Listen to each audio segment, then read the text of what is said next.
I'll be honest with y'all though. I've stopped getting mad at white people who just call the cops on black people for no reason. I've stopped getting upset. I've started just retaliating. I just like, now if I see a white person doing anything I don't like or understand, which is none of my business but makes me uncomfortable, I just dial those 3 numbers. You know? Well, I'll just be sitting in the park and just like,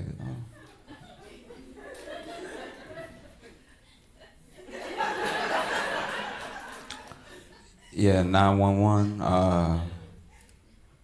She kissing the dog way too hard. This is absolutely unacceptable. This is all tongue out here. You need to hurry. It doesn't look like the dog into it. Please get here quickly. I'll be at the grocery store. I'll be checking out at the grocery store. And there'll be like a white guy in front of me. But he's not buying any food from the grocery store. He getting those weird non-food items that the grocery store sells. So it'll just be like a belt and a knife. I'm like, yeah, 911, please. He looked like Dama to begin with. Please hurry. I don't like the way his receipt looks. I've started just calling the cops all white people who I think are calling the cops all me. We just have a standoff. I'm like, well, I didn't dial first. She did, okay? Well, send one for her, send one for me, okay? They could just have a standoff. This might be too niche, but did y'all see the drama happening with the people that the movie The Blind Side is based off of? All right, if you don't know the story, I'll bring up to speed as quickly as possible. Basically, The Blind Side is a movie from 2009 where Sandra Bullock won the Oscar for playing the greatest white woman that's ever lived. I don't know, I'm pretty sure it goes Joan of Arc, Amelia Earhart, this lady, okay? And in the movie, she drives up her car to what I can only describe as the biggest black child that's ever been, all right? He is supposed to be in school, but he looked like a 43rd grader. This is the grownest looking kid I've ever seen in my life. She drives up and he's like, huh? But like, his shoulders got bigger when he turned. It was insane. And then she's like, come home with me, which historically, But then he comes home with them, and then they're like, you should play football, and he does, and then he makes it into the NFL because it turns out being big is a huge advantage. But now, Michael Oher, the guy that the movie is based off of, came out and said that he saw no money from the movie based on his life, and what he actually signed when he was a kid, which is when he thought they were adopting him, what he actually signed was conservatorship, so that they could get his money. I know, he thought he was getting a Disney movie, and this nigga got Britney Spears. It's absolutely horrible. And what do you do in that situation? Because it leaves a bad taste in your mouth. All the damage has been done. He may never see the money, and it's probably already been spent. You know what I mean? We can't give him his story back. We can't give him back those years he spent trusting them. I think I have a solution, though. All we gotta do is give Michael 2 free tackles.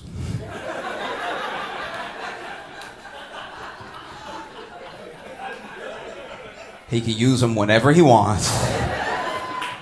I mean, the cost of the medical bills alone will be exactly the money that they stole from him. He's still a huge man. And we won't make a movie, we'll just make 2 TikToks.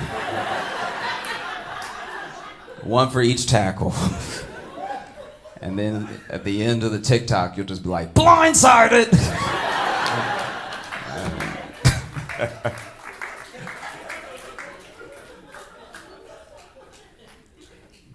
I'll be brief because I know people are tired of talking about him.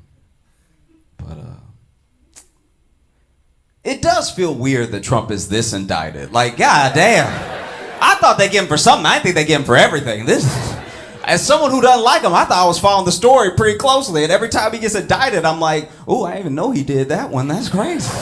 This man has 91 felony charges. That's more than most gangs. That is absolutely insane.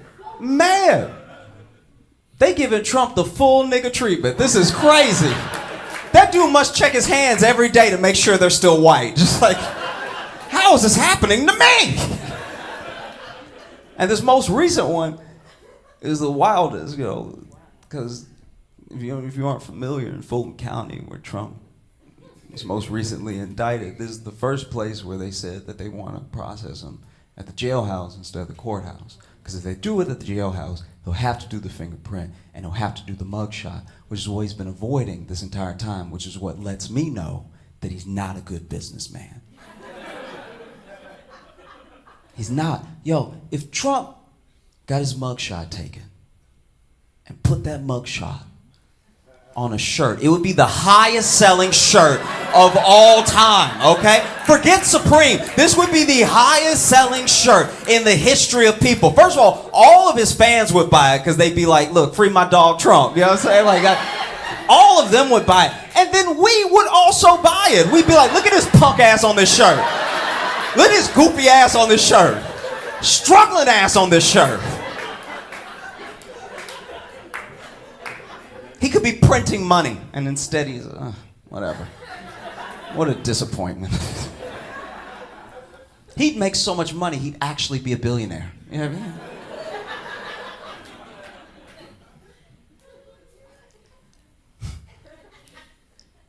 I had like a weird memory the other week of this thing happening. I thought I'd share it with you. Like my favorite person to spend time with in the entire world when I was a little kid was my grandma. And everybody knows that was blessed enough to have grandparents. Grandparents, instant daycare. Anytime your parents got to go somewhere, you're chilling with grandparents, right? So go everywhere my grandma went. We'd always have a good time. You know? And I remember when I was 8, especially my mom was working really hard and everything. And when I was 8, went everywhere that my grandma went, which meant I was going to hella funerals. Oh, my grandmama's squad was falling off. Like it was rough. It was like 2 funerals a week. I was like, how many people do you know? This is crazy. They were dropping like flies. And that was the worst part too, is that when you go to a funeral with some of the same people every time, at a certain point you start to be like, which one of y'all is next? Like, this is getting uncomfortable. I was wearing my little suit out, okay? I remember there was one funeral in particular,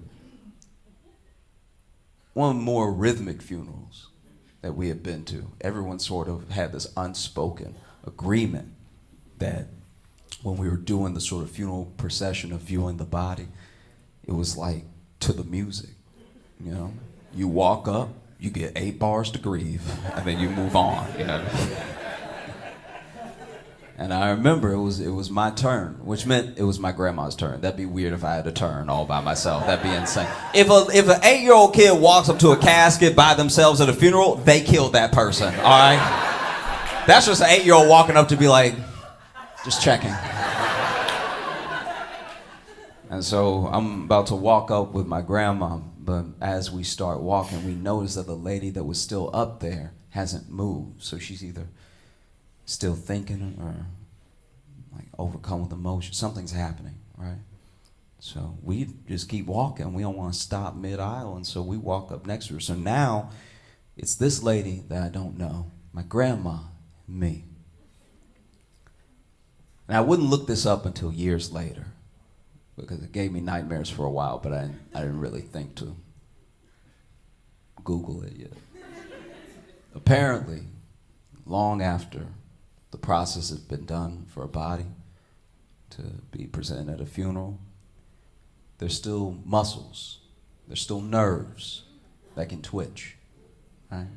So as the 3 of us are standing there, the woman in the casket went. And even at 8 years old, I was like, hold it together.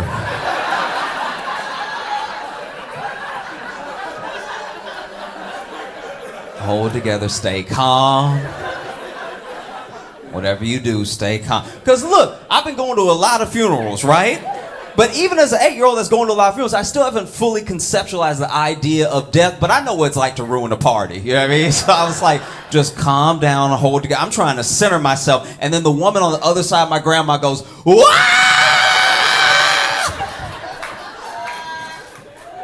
And for a reason I still don't understand, my grandma turned around to the whole rest of the congregation and was like, she moved. And everybody cleared out. We all walked out together. It took so long to calm everybody down. It took so long to get people to come back inside, sit down, chill out. Because there were people outside that were like, nah, I'm not going back in there. No, ain't no reason to grieve if she risen. I ain't playing with that. Y'all can do what you want, but if she up, she up. All right.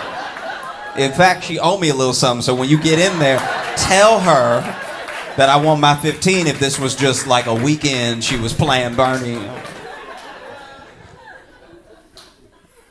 We get back inside, finally calmed down, finally finishing procession, viewing the body and everything. There was this one woman. I know I saw her, but I caught her because I was sitting second row and I was looking in between two people.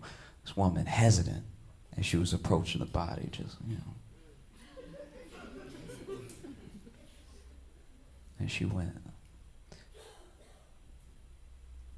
"Wake up." And even as they were lowering her at the cemetery and they threw the dirt on her, part of me was like, we don't know. We have no idea.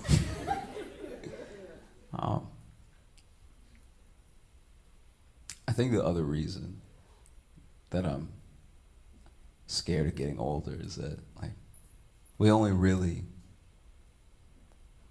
value youth, especially in America. You know, other cultures don't always have this problem, and we don't really value what comes with aging. You know, like the wisdom that you get, or the deep level of empathy, because you've now been alive long enough to make your own mistakes and have deep regrets. And so when someone does something to you, it's easier to forgive them potentially because you know what it's like to make a mistake. All that comes with getting older. All your hard work starts paying off when you get older. Everything you do today will, you'll see the fruits of tomorrow, you know? But we still are like, nah, I want to be young. I want to look young. I want to feel young.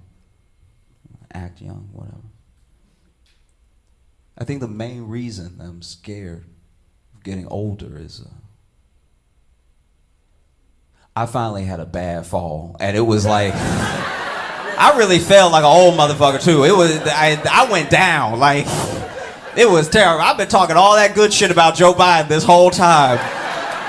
And then I hit the ground just like him. I was like, because this is the thing, I fought the fall. Like, if I had just fallen like a young man, it would have been respectable. I would have tripped, people would understand it, everything. But I fought it all the way down. At one point, I was horizontal, just grabbing stuff like, non-stop, to the point where I actually pulled stuff onto me when I landed. People who didn't know me were like, ooh, I fell so hard, I didn't let anybody help me up. I needed a second to gather myself. You know? There's a little bit more show left. I want to thank all y'all for coming out. My name is Josh Johnson. Have a great rest of the night. I appreciate you. Please make a bunch of noise right now for my friend Josh Johnson!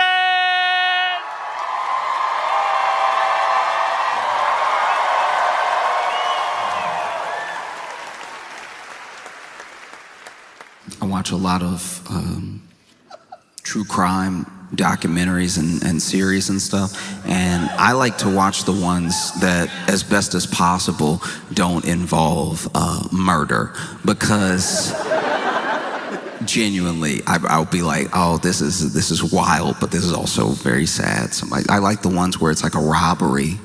You know what I mean? I like when it's like a huge drug bust, something you can really sink your teeth into without being like, oh, there is a family to be sad for, you know what I mean? And what I love is the process of when the person is sure they're not gonna talk. You know what I mean? They'll bring somebody in. And when the person gets brought in, some people really hang tough. Some people, you know, door slams behind them. I've never been to jail, but I hear the doors are heavy. Door slams behind them. They actually get more tough. They sit in an interrogation like, what? I'm not gonna tell you nothing. You want something out of me? You got the wrong one. Okay? And then there's other people, that door slams, and as soon as it slams, they're like, listen, I wasn't there, all right? It was Robert, it was Terry, Robert and Terry, it was their plan anyway. If anything, I'm an innocent bystander. I was just in the car. Y'all know when y'all arrested us, I was in the back seat. That's for a reason. I wasn't even the getaway driver. I thought we were going to McDonald's. Like, just, there are some people who snitch so fast. Even the police can't write it down fast enough. Police are like, well, we got it on tape too, but yeah, this is too fast for the shorthand. Imagine you snitch so fast, you make a cop go, hold on.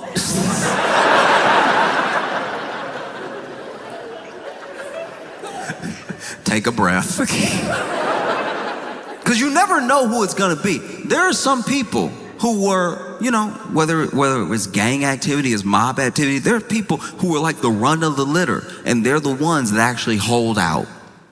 They're like, I'm not telling you anything. I don't even think you have enough on me. Let's play, let's roll the dice. And then there are people, no matter how tatted up, no matter how affiliated, it might even run in the family. They might be somebody who is third generation, but they don't wanna be in prison. They don't want to be in jail. And so as soon as they have the opportunity, they tell them everything. Things they didn't even ask. You see a lot of it, you know? Then you have people who at first don't tell. Then they're ready to talk after like a couple years. You know what I mean? After a couple years, you know, have enough mold on your sandwich that you're like, it's really not worth it. Like, nobody coming to visit me. Like, no. That's what makes me wonder what must be going through Ghislaine Maxwell's mind. You know what I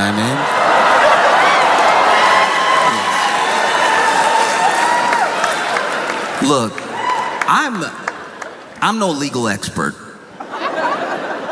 But I do find it wild that in this supposed cabal, this supposed billionaire ring of predators, that the only one you caught is the one you're ready to make a deal with. And a deal for what? You know what I mean? Exposing more names? Bringing other people down? Probably not. Probably just being bribed to not say the president's name. You know? And look, I could be wrong. I don't think I am. Because you've already seen Trump float the idea of pardoning Ghislaine Maxwell. We even know from old tapes they thought about pardoning her way back when she got sentenced. You know? And yeah, no, I agree. I'm not a fan of it. She's not here. I'm not a fan. The boo. This is somebody's essence being booed. Like,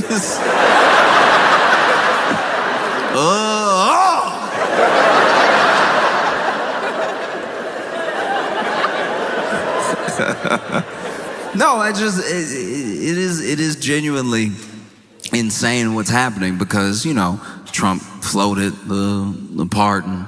He even was asked by the press if he would pardon Ghislaine Maxwell, and he goes, look, I could, but let's not talk about it right now. What an insane thing to say. You got asked a yes or no question, and you somehow answered worse than yes or no.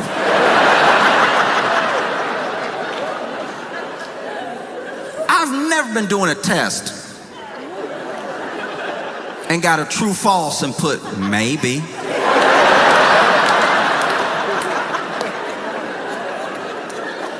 I don't know, you the teacher, you tell me.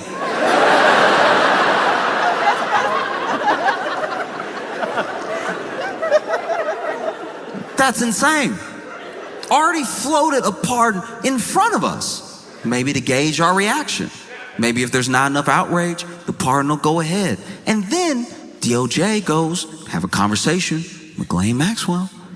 And already, I think it was today, just today, she's been moved from the prison and she was in to a minimum security facility somewhere else. Thought we covered this.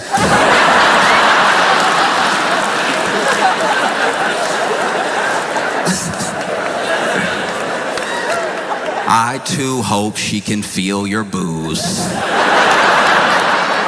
I hope booze work like laxatives, you know. Ghislaine Maxwell just sitting in jail right now. You know, booze don't travel that fast, and so it comes in waves out of nowhere. She's having a conversation. Oh yeah, Trump and Epstein were there. Ooh. That's my hope. No idea if that's the case.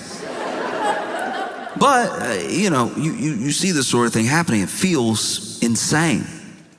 It feels insane to watch in real time. This is the only person, the one person that got caught, the one person that's being held accountable. And everybody's so obsessed with like the idea of a list or more people or whoever they want to be on the list being on the list that they forget that there were real people that deserve justice. And the idea that the only person that we've so far got might go free is unacceptable, you know? Because you see Trump floating, pardoning Ghislaine Maxwell, and I can't imagine what it must be like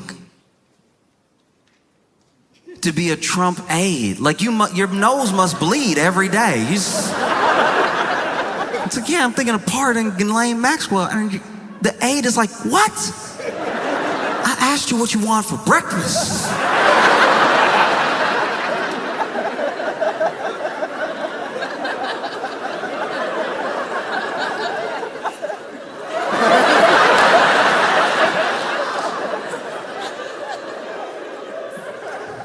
If anything, I think I am a little bit, I'm trying to figure out how to put this. I feel sorry for my friends who didn't see it coming because they still believed in like a system and they still believed in like laws and they believed that jail existed for like a reason, you know? And I am, I'm black. So I kind of saw a good portion of this coming. It's like, anyone who's genuinely shocked that Ghislaine Maxwell might get a pardon and that she's already been moved to a minimum security prison after being convicted, but then talking to the DOJ under like new light. Anyone who's surprised by that has never watched the first 48 before. And they think that people aren't going to see through it. You know, this is a lot like when you're in school and you didn't do your homework, but you remembered there was homework right as the teacher says, pass up the homework. And so you fighting. You've never worked a pencil harder. You fighting to get words on a page. It doesn't even make sense what you're saying. It's you going over the whole scarlet letter as fast as you can. And then you pass it up. Teacher collects all the papers and you think, maybe I got away with it. All we had to do was 300 words summarized in the last chapter of Scarlet Letter. I think I did it. Pulled it off. Felt like 300. Might have been 290.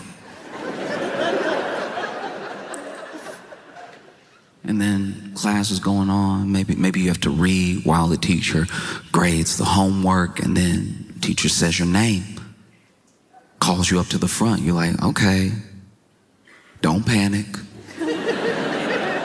Maybe I did a good job so fast she's impressed. That's a possibility. And then you walk up to the front, and the teacher's like, did you do this just now? And you don't know what to do. You're caught. You're caught. She caught you. But there's another part of you that's like, maybe if I die with the lie, she'll believe me. What? Just now? No, I did this at home. And she's like, you sure? You're like, uh-oh, she's on to me. Yes, I did this at home. And then she was like, oh, okay, great, that's good news. I was worried that you did it just now, which means you wouldn't have your math homework. And then you remembered that this has been math class the entire time.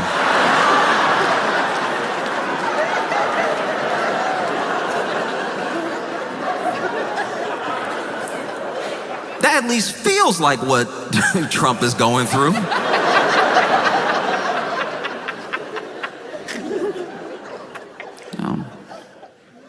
Because if Trump was smart, he would have done all this stuff a long time ago when it could have maybe still been believable.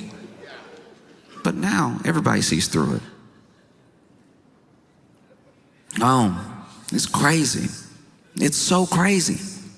And then, on top of that, this is already insane enough.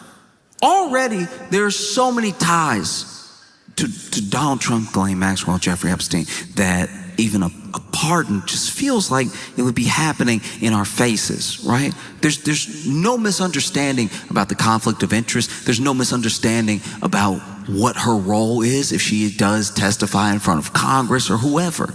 And there's no misunderstanding about what the quid pro quo is between the two of them. You know what I mean? And even in that moment, on top of all that, Donald Trump floats pardoning Diddy. And it's like, that one doesn't even have anything to do with you. I don't think. Don't you have enough to deal with? That's crazy.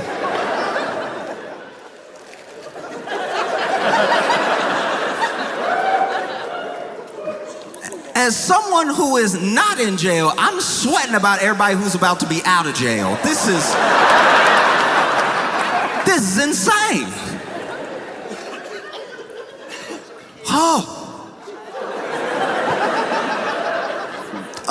So then Diddy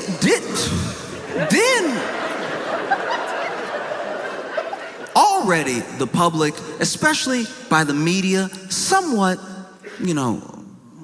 somewhat potentially unintentional, but the media did a disservice to the public when it came to Diddy's trial, because there's a lot that we know of Diddy. There's a lot that we know that he did, that he's alleged to have done. And I think that the state put forward a remarkably bad case to try to lock Diddy up, because I think from the public's view, they see the trial and you see it through the lens that the media is selling. The media wants you to keep watching, they want you to tune in every day, and so they make it look like he's about to do 10,000 years, right? They really hype this thing up. They never really mention that all the while the trial is going on, pieces are getting dropped.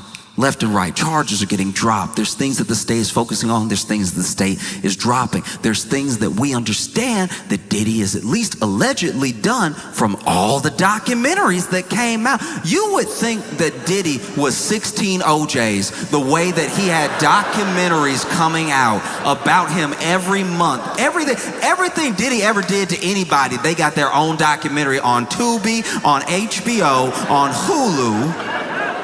Everywhere. Oh, he hung me out of a window. Like, just nonstop stories, right? But it's important to remember what he's being charged with and what he's on trial for. So then things would even come up during the trial. Things that are illegal that they were just talking about plainly, all to get to the thing he's actually being charged with. So as bad as this testimony sounds, as many things that are going on, you have to remember, these are not the things he's being charged with. And I think that media got carried away. I think the news got carried away because they finally had something juicy, something big, something that they knew was going to last for days, weeks, months, that wasn't the same old stuff, something that had a bunch of intrigue in it. Apparently there's all these tapes. Apparently he has all this blackmail on all of Hollywood. There's all these things that were supposed to be coming out during the trial, you know? And then the state supposedly makes their case. They read out the verdict. Everyone is sure that this man is about to do 10 million years. And then they read the first one, not guilty. And they start reading them, and there's 5 charges, and 3 of them not guilty. The 3 that carried the most weight, the 3 that had like a minimum 15, 20 years, you know? And then there's 2 misdemeanors. Those 2 misdemeanors he is found guilty of. The people are perplexed. How is he found guilty of these things that are at least tangentially related to the other charges that he hasn't been found guilty for? What's happening, right? And those charges, the things that he was convicted of, they don't carry some mandatory minimum. You know, he could get time served. He could get up to 10 years. He could still do 20 years. But it's not likely that he'll do 20 years because that is the most extreme of cases where you give people the maximum. And I even rewatched a little bit of the reading of the verdict, and I just thought to myself, could get time served. Why would you bother pardoning him? Like, he might already be walking out of jail that day. That's such a crazy thing to do. You don't have enough going on with everybody thinking you were like on an island 152 times or whatever. To be a Trump aide, you must need heart medication, because they already try to convince him, look, that looks bad if you just pardon Ghislaine out of nowhere after all this time and everything, after everything she knows and the pictures that y'all are in together, all the pictures that you're in together, all the pictures that you're in together, all the pictures that you're in together, all the pictures that you're in together, the other pictures that you're in together, the pictures that you're in together, all of the pictures that you're in together, plus, she did have 19 phone numbers for you. That's not a good look either. And then Trump says, I see what you're saying. I understand. All right, look, what we're gonna do, we do best. All right, gonna run a little interference. We're gonna run a little distraction, okay? And we're also gonna pardon Sean Diddy Combs at the same time.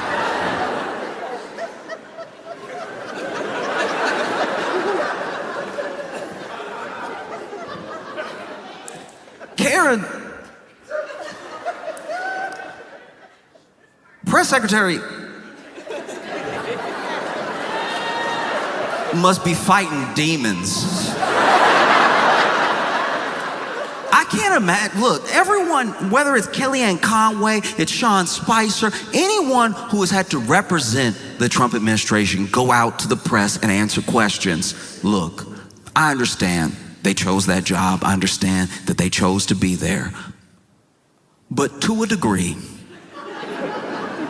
you do have to wonder what the conversation is like before they go out.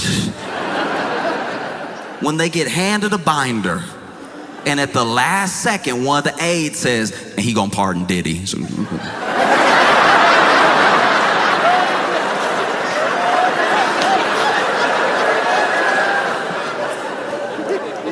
no matter who it was, whether it was Sarah Huckabee Sanders, anyone who has represented the administration on the news or in the press room or anything like that, there's at least been 1 or 2 days where they had a 1,000-yard stare because they were like, how am I gonna pull this together?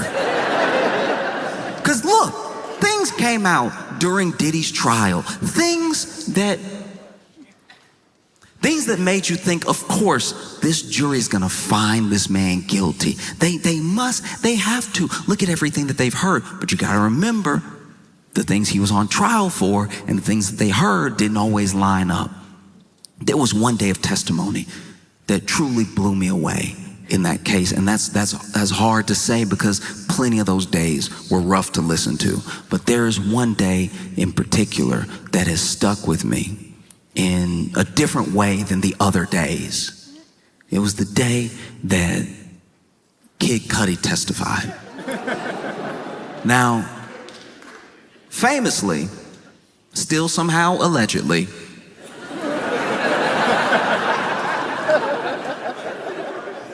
Diddy supposedly blew up Kid Cudi's car.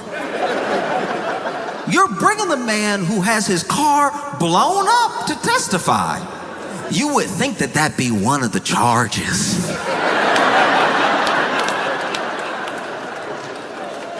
I've never blown up a car in my life. But if I was brought to court to sit and hear testimony of my crimes, I would imagine the car blowing up would be one of them listed. Anyway, they bring in Kid Cudi. Kid Cudi's testifying about the timeline when he dated Cassie, things that happened between him and Diddy. And then he describes a day that is truly harrowing.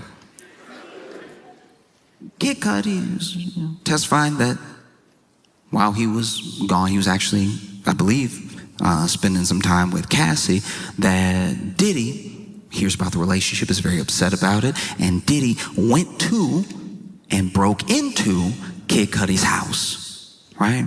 So already, Diddy in your home, that's terrifying.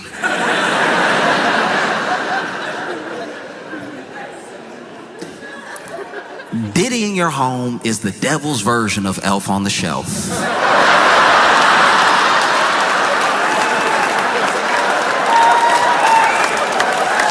You don't know what he gonna do, you don't know where he gonna be.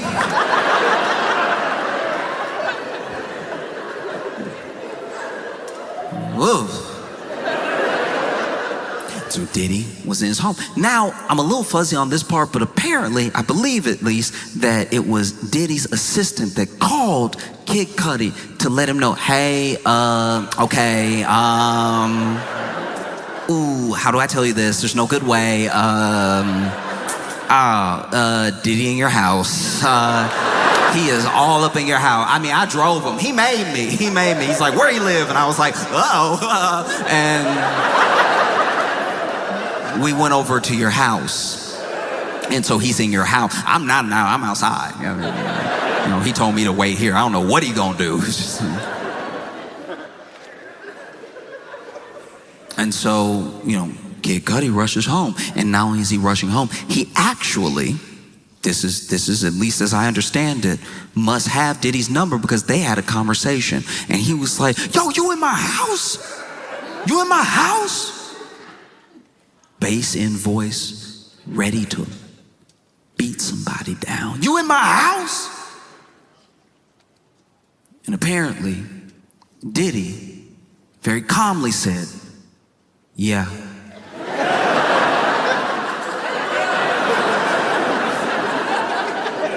Kid Cudi better than me. If it was me, I wouldn't have a home anymore. If it was me, I'd be like, all right, then you got it, then that's, I mean, if you're already there. Someone breaking and entering into your home and then calmly telling you they broke and entered into your home is more terrifying than I think y'all are giving it credit for. Because then Cudi, apparently, according to testimony, was like, I'm headed there right now, like ready to really beat this dude down, right? And then Diddy said, okay, I'll be waiting for you.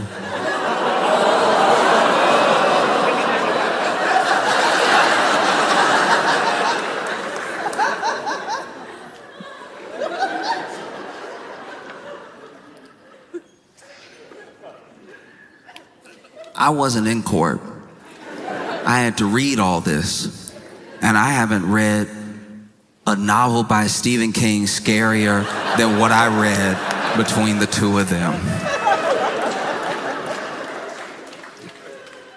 Kid Cudi gets home, Diddy's gone.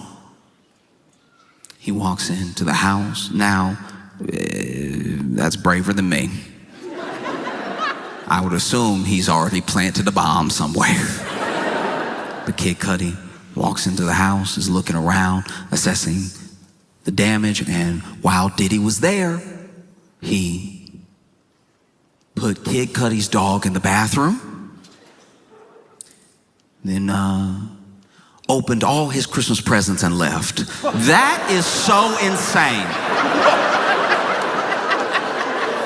We are dealing with pure evil. That is so insane. Open all his Christmas presents.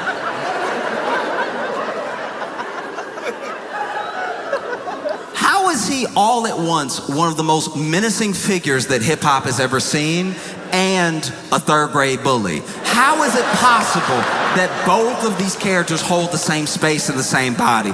Because that is so particularly evil.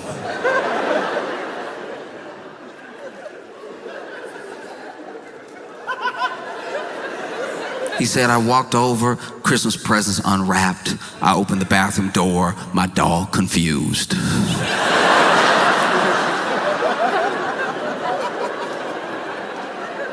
And why wouldn't the dog be confused? Let's, for a moment, if you will, put yourself in the dog's paws, all right?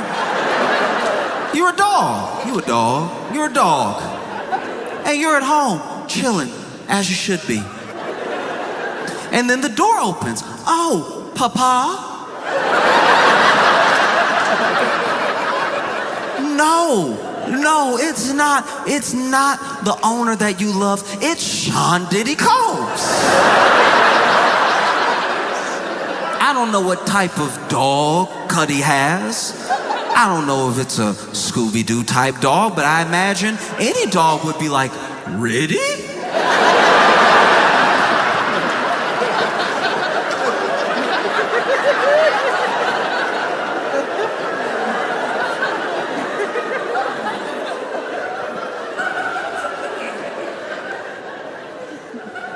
And then Diddy walks over to you confidently, like he knows you. And then he puts you in the bathroom and you're like, okay, I guess that's the best possible outcome. Oh, wow, okay, oof. I thought something way worse was gonna happen. I'm not gonna lie to you. Wow, that's great. From what I've heard about you, the bathroom, man, I don't love it in here, but it's better than whatever you're about to do.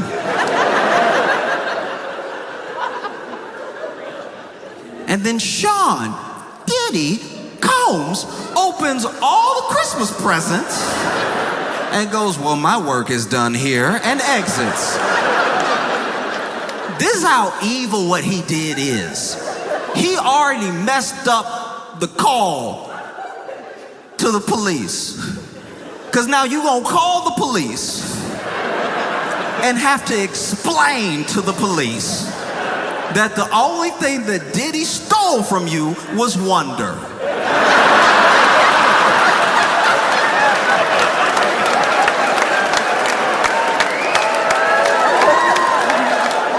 Imagine that call to the police. You gotta call the police and tell them that Diddy, and the police are asking you very reasonable questions. They're over here like, is he still in the home? I don't know. Hopefully that would make this whole thing a bit more serious. Right now he's left it at hilarious, which is a sick thing to do.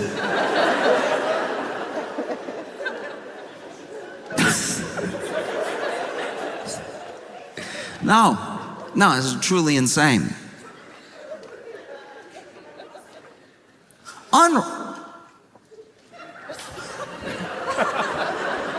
Not even destroyed, unwrapped.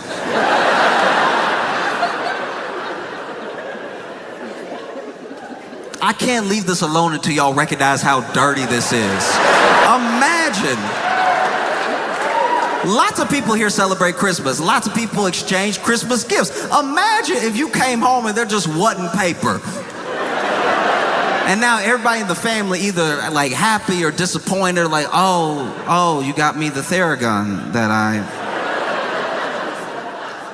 all right, we're like a couple months out, so can I have it now, I guess?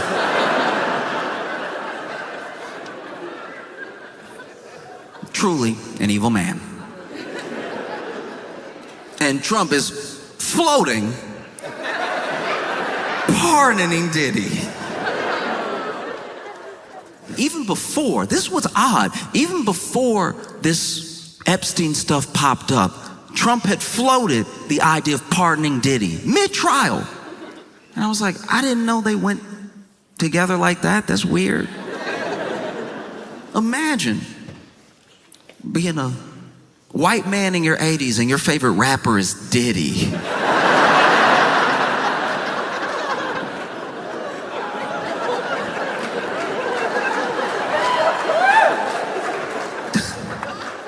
No Raekwon, no Rakim, no Run DMC, Diddy. Okay. And even then he had floated the idea of pardoning Diddy.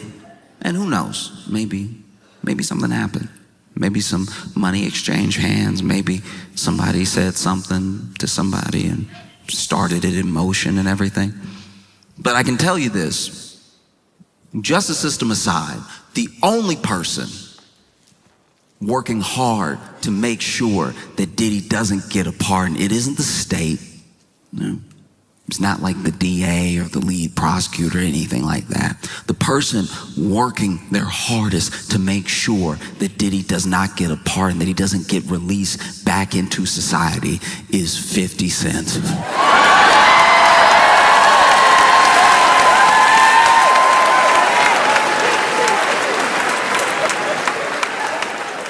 50 Cent was so excited when Diddy was arrested. There's a video. You could watch the video. It's about 8 seconds long, but it's very, very funny. And it is 50 Cent laughing in the car when I guess he heard the news that Diddy had been arrested. And this man is chuckling. The joy. The joy on this man's face. And then he's chuckling to himself and he goes,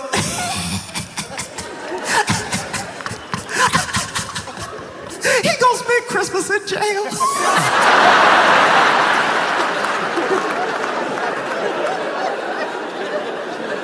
I've never hated anybody that much.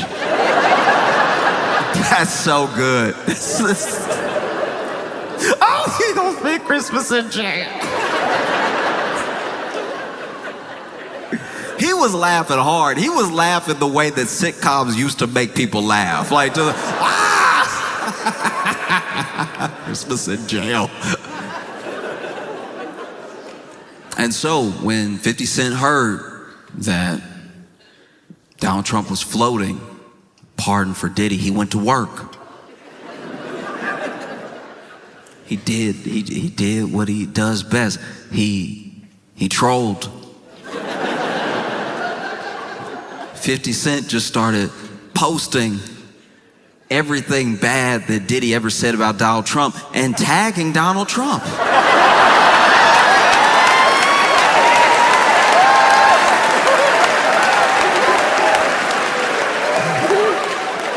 This man went, is this your friend? I wouldn't do that if I was you, Mr. President. You won't believe what he said about you.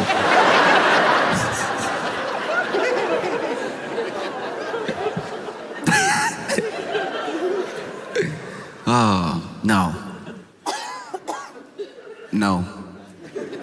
No, Donald Trump, this is not one of your African Americans, okay?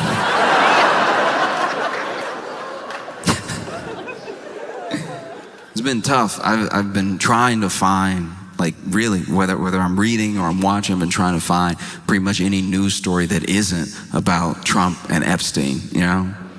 And I came across one that genuinely shocked me in Florida. They, yeah.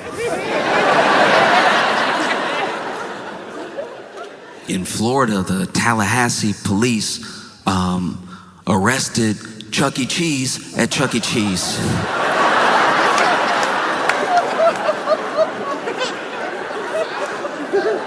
Apparently, Chucky had done some wire fraud. And so the Tallahassee police showed up to the Chuck E. Cheese. And they were ready to take him in, all right? Cuffs already out. And they arrested Chucky mid-birthday party.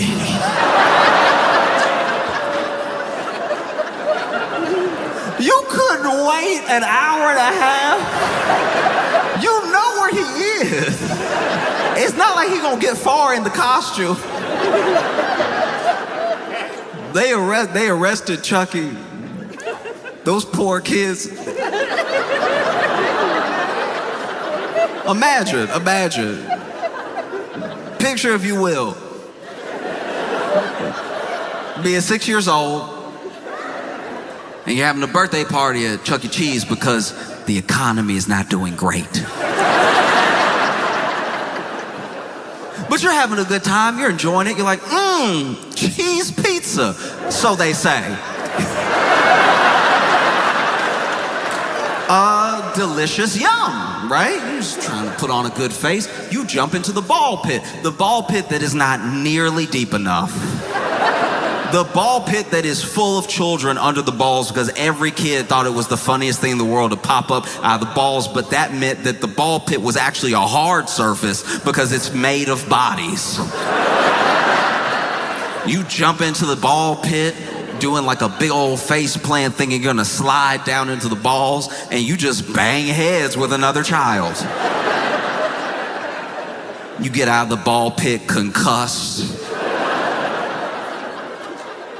Chucky offers you a flat Diet Coke.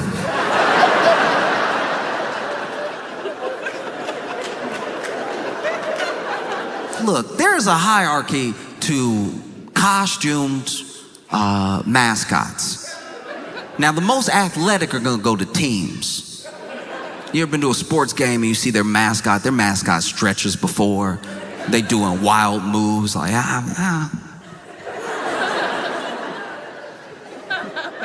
You go to Disney, there's a lot of walking, but it's a lot of poise. It's a lot of like the stances, you know. You get somebody that's doing goofy, and they're really doing goofy. They got the, you know.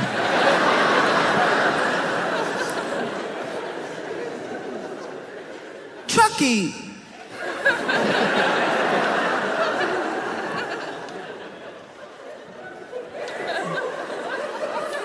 Chucky, as far as like costumed mascots go, Chucky doing a lot of the same. Trying to figure out how to put this. Chucky, the qualifications to be Chucky at Chuck E. Cheese are a lot like the qualifications to work at a Waffle House, okay? You're gonna get in the costume, they're gonna tell you do your best, all right? Do your absolute best, and if somebody swing at you, you can swing back after they hit you the first time. You gotta let them get that first hit in. If you hit first, that's assault, all right? And you'll be fired. But look, if they put hands on you first, then hey, you gotta get it how you live and go ahead and swing on them.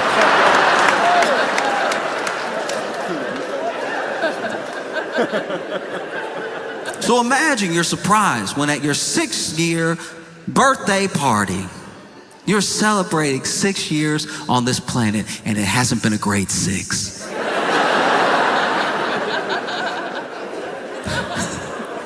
You're a little too young to like remember COVID, but you know mom and dad are weird.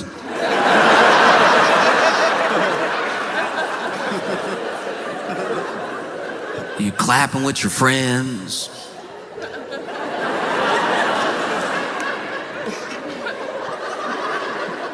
And Chucky's doing his thing, trying to like find the beat.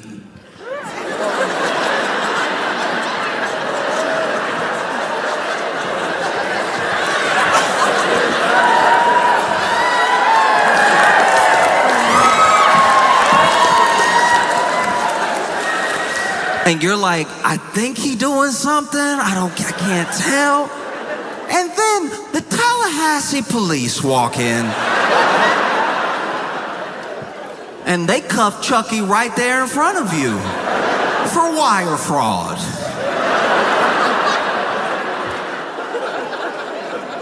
Y'all couldn't wait. You know where he works. He wasn't gonna get away. No, we gotta cuff him right now in front of the children. Traumatize them. Nah, forget these kids. We gotta dish out justice real quick. Now the kids distraught. They over here. You know that? Okay, all right.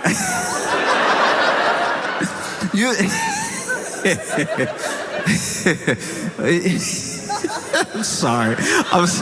It's funny because it's like I can see the kids being like, what'd he do?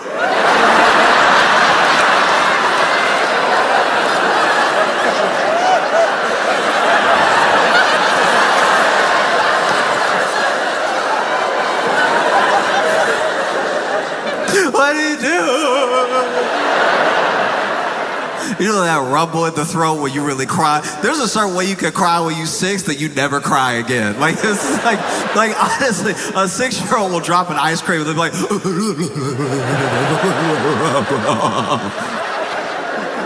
just mixing Disney voices, half Ursula, half Jafar.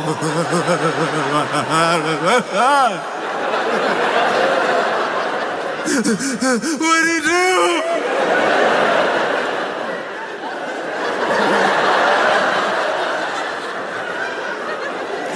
Let him go, he ain't did nothing. Kids out here vouching for he was here the whole time.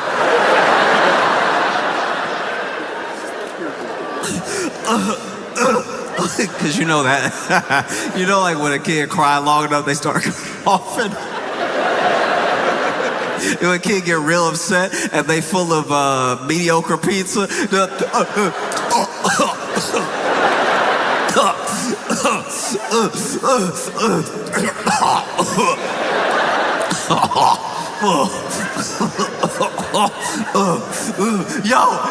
Yo, free Chucky!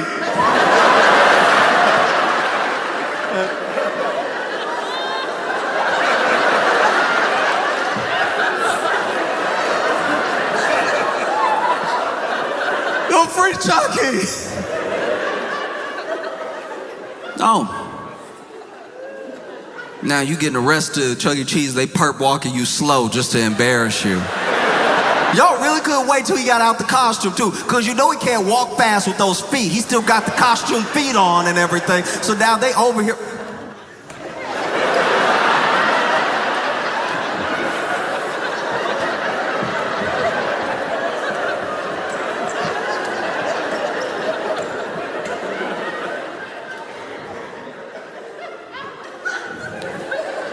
They get Chucky outside, slam him up against that car.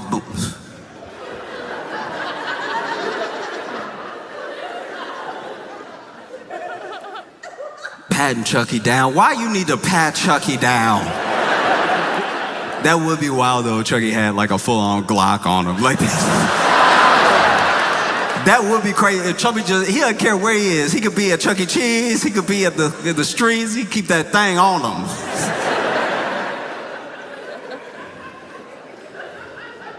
The thing that I think would have been probably the toughest for the police, because I personally read about this, I didn't see video, so I don't know if this happened or not, but it would be hard.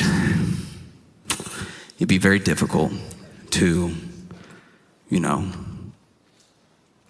open up that car door, and when they walked him out, they did it in full costume, like the head was still on. Like,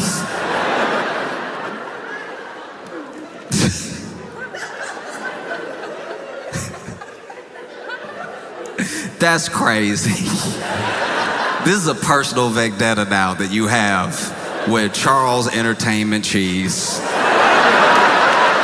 that you couldn't at least take the head off in Chuck E. Cheese. Imagine they take the head off. I mean, I'm sure the kids would have been more upset. Just, oh!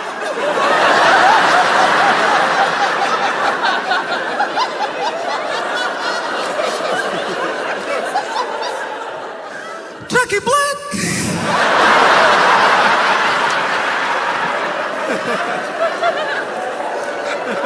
I could have sworn. Anyway. Look, there's not full video that I saw. This is all what I've read, but it's gonna be hard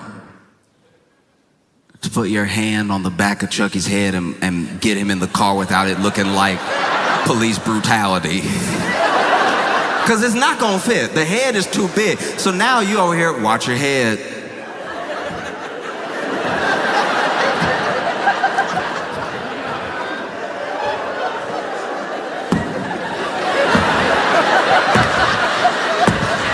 Kids at the glass of the door. You know how Chuck E. Cheese built. They at the glass like, no!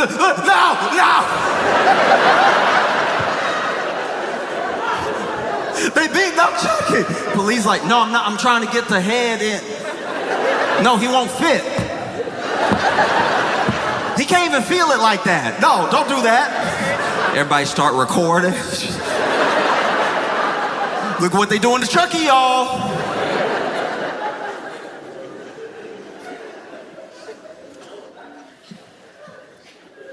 And they take you down to the police station. Perp walking you. Downtown. Imagine if you got arrested that day.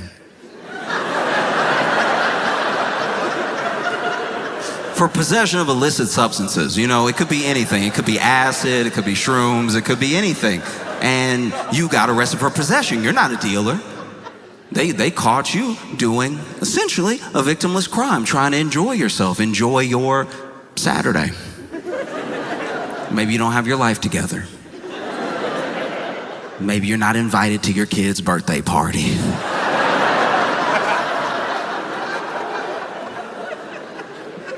And you get arrested, you're sitting downtown, waiting to be processed, and then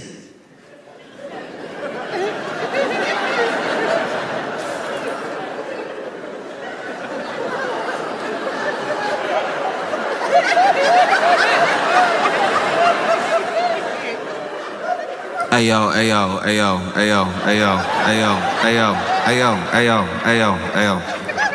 I know I got a right to remain silent. I know this may hurt me in court. But did a giant mouse just walk through here fully arrested? Oh, thank goodness. I thought I was still very high from drugs.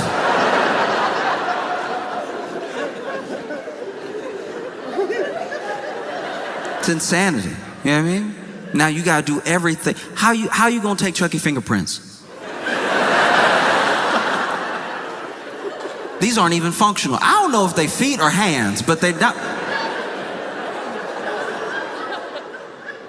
Mugshot too. Those mugshots are cold. They're just like, ready, face me.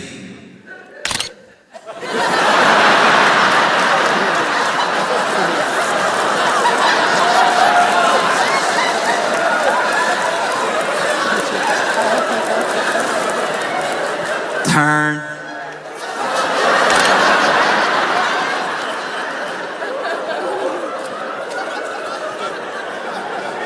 Turn.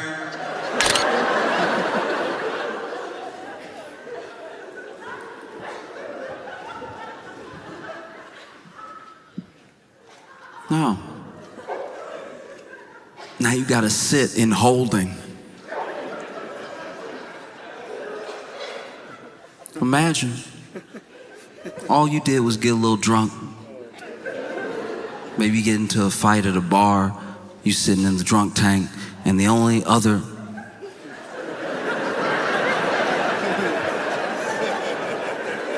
Is Chucky a person?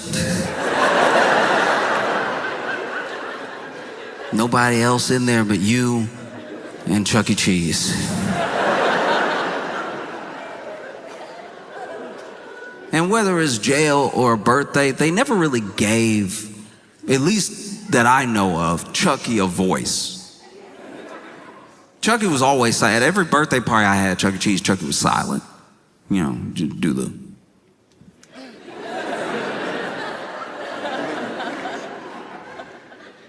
Imagine you're sitting there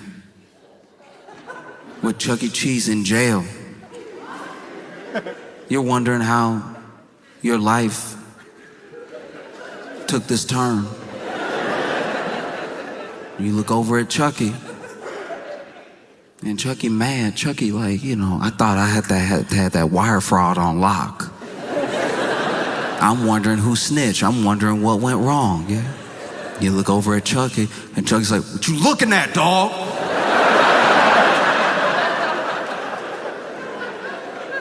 You got a problem? But all you see is...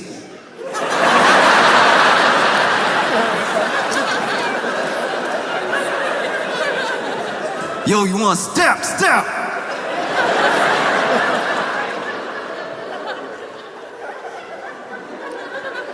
This weekend, wow, it is...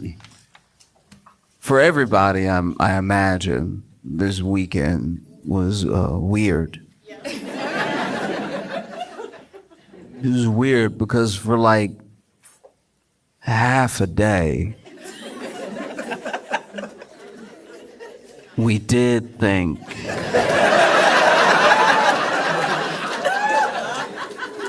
half a day. That's so long. Half of a day. It's a very long time to think the president. And then, you know, we found out, oh, it wasn't the case. And they posted, you know, the news reports came out. And they were like, the president's been found golfing in Virginia. It's like, don't say found like that. Found. Like a lost singer. Found. It's insane. Just say he was golfing in Virginia. Found in Virginia? It makes it sound like the White House didn't know. I'm pretty sure they drove him. Found. 12 hours is too long to think somebody's dead.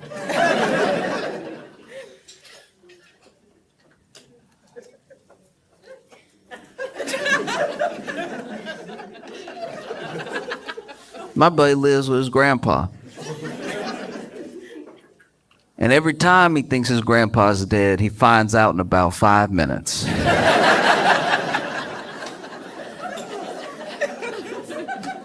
His granddaddy does that sleep you only do when you old. You know that sleep where you like... Like, I don't know why, but like it seems like after 70, people just sleep with a little bit too much neck. You know what I mean? Like, his granddad can't just go to sleep. He always hit the... Like, that's a very dead way to lay. That's how Talia died at the end of Dark Knight Rises. She like...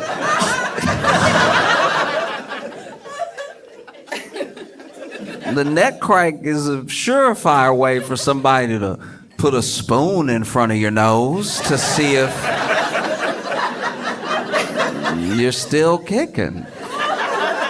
He does it a lot, apparently, you know, because his granddaddy sleeps pretty deep. And there's that whole thing about sleep being the cousin of death, and I think it's his granddaddy's half-brother, because not even a snore, not even a, you know what I mean? He said he always thinks his grandpa gone when he take a nap because the way he falls asleep, which to be fair to my friend, this is, I've never seen this in anyone else in my entire life. But he said his granddad will go take a nap. He'll announce it too, like, I lay down. And then he goes to lay down, whether it's on the couch or it's in his room, and lays his head back.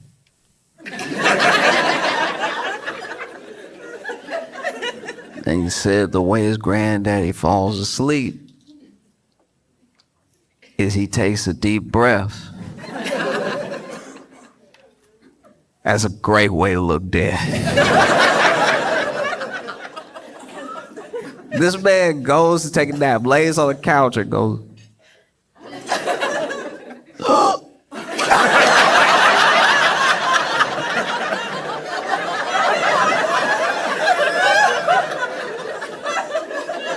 Now, to be fair to his granddaddy, every time he wakes up, he does finish the breath.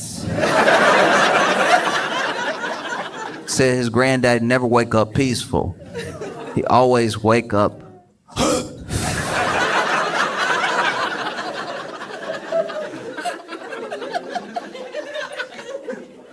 But even then, he's never wondered if his granddaddy was gone for 12 hours.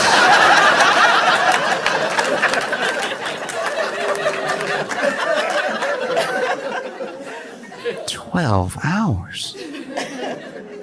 Jeez. And we thought that because Trump doesn't look good. You know what I mean?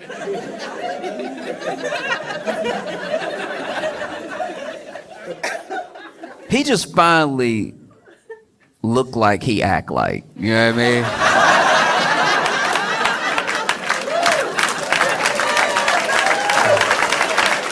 Like if somebody listed everything a person did next to everything that they ingested, you'd be like, that's not a person who's well. And finally, he doesn't, he just doesn't look like he's doing great. I didn't even know the term. He had some venous thing. Turns out that venous thing was his ankles. His ankles, I don't know if you've seen them. World leaders have seen them.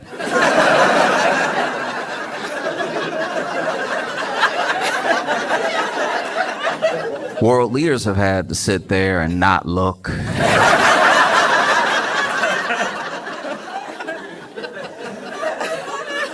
In case you're not familiar, look, Trump's ankles are...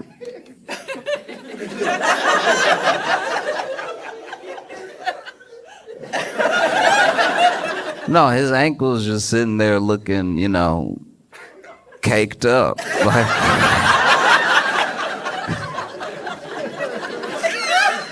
I mean, he got some thickums under those socks. Trump's ankles have quite a bit of booty. I can't imagine what that must be like to be an aide in the White House and walking next to the president, taking orders from the president of the United States, but all you can hear is his ankles clapping.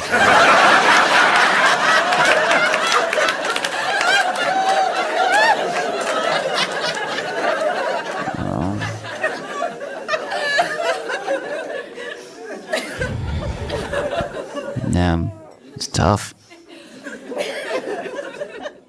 It's tough, it is. It's like his ankles and then his hand. That hand. His hand is black. Like it's Imagine being Donald Trump and turning black.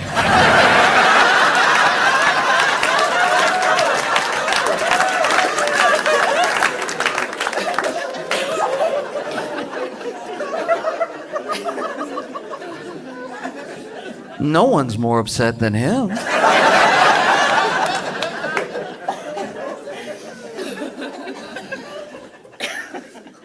No, that's bad. That's tough. You know, he's over here trying to live, and if you just don't have something on the schedule, people assume.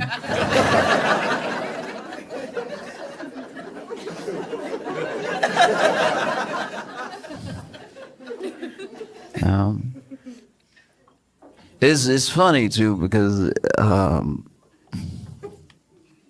I go back and forth with friends. I have friends that are sort of across the political spectrum. You know, I have these friends who, whether they tell me or not, I know that they voted for Trump. At least one of them, pretty sure, voted for him 3 times. You know?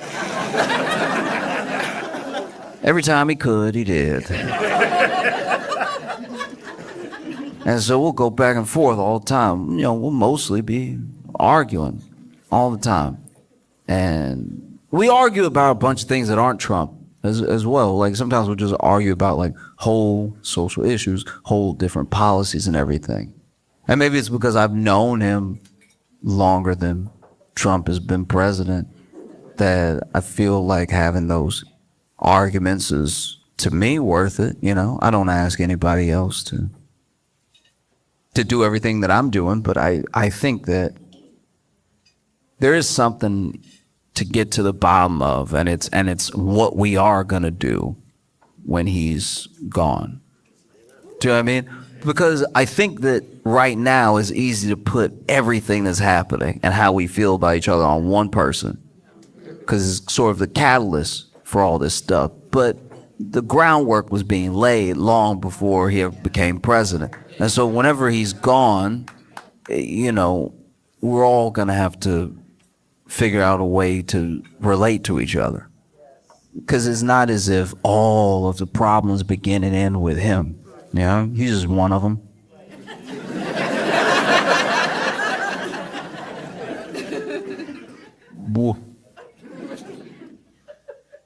But I don't know. No idea. It's maybe. We don't know. It could be any day now. It could be 200 more years.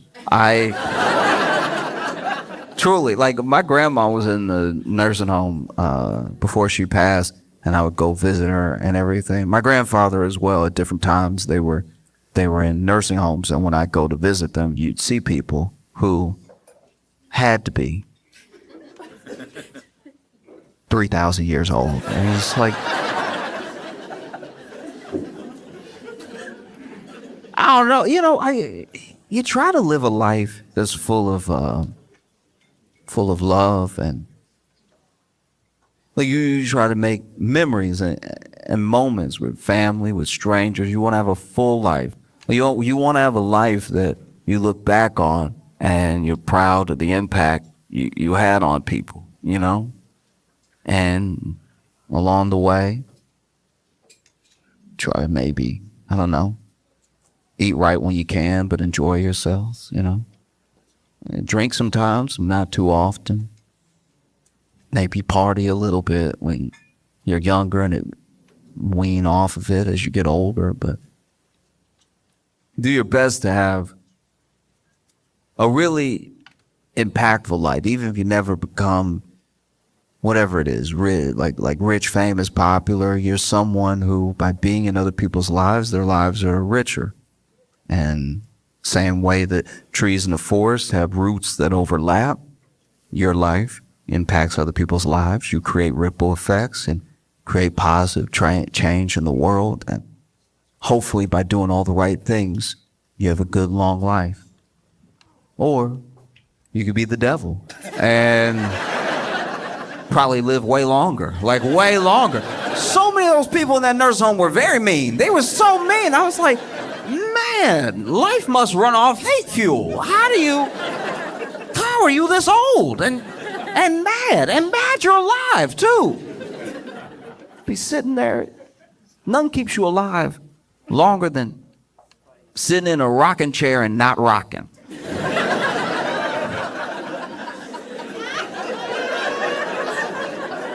Imagine, you gotta really be a bad person to sit in a rocking chair, have the joy of rocking and not even want it.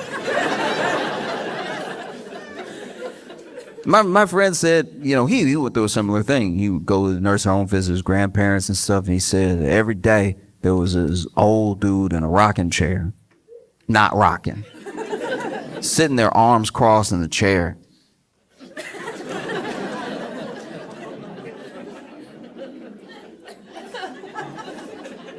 Everybody walked by. People would say hello to him.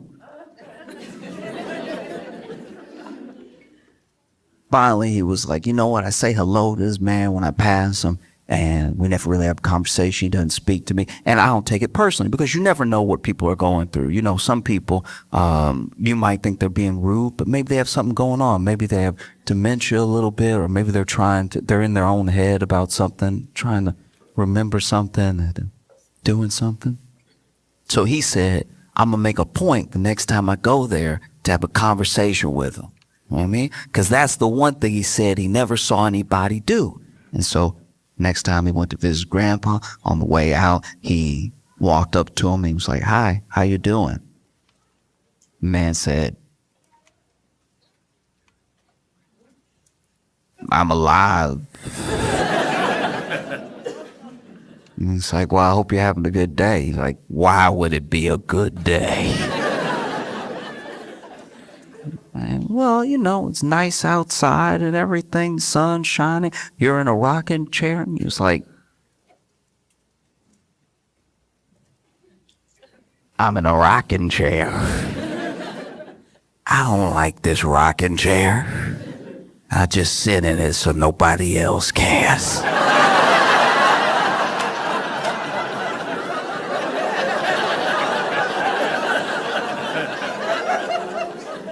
It's easy to put everything in the way that we are now and all narratives and all discourse on just one person. It's easy to do that, especially when that person looks like they're driving all of it, right? But the ground was laid for this person long before they came into any sort of political picture. You know what I mean? Like for a long time, people have felt like there was nobody who was looking out for them. For a long time, people felt like it would take somebody who could not be bought by Washington or Wall Street's special interest money, or couldn't be twisted in whichever direction by lobbyists, or was looking out for people because they weren't motivated by money, and they weren't motivated by the promise of getting rich, and the thing that we came to believe as a country almost. You saw this way before Trump ever entered the political picture, is that if someone was at least independently wealthy, maybe they wouldn't be swayed by the money. You know what I mean? And there were those people across political spectrum that felt like there was no one looking out for them, that slowly everything that was their quality of life and everything that they earned was eroding away piece by piece, right? And that they just needed someone to step up who would stand in the way of all that and wouldn't be swayed by it. And unfortunately, that person never showed up. But and so I have these arguments with my friend, and there was one point where I'm going back and forth for a while because I felt like for everything that he said, I was saying something that was a reason why he shouldn't trust Trump on it, or why I didn't think it was something that was going to happen, you know? And finally he goes, well, you know, he's a businessman. And I had heard this before, and he said he's a businessman. And I was like, oh, he's a businessman. He's a businessman. He is a businessman. He's a businessman, though. No, like he is a businessman. He is a businessman. He is a businessman. He's a businessman. He is a businessman. You said he's a businessman, and he's a businessman. You told me he's a businessman. I've heard this before. He's a businessman. I'm just making sure that I understand what you're saying. He's a businessman. He is a businessman. He's a businessman. So even you didn't say good businessman. You said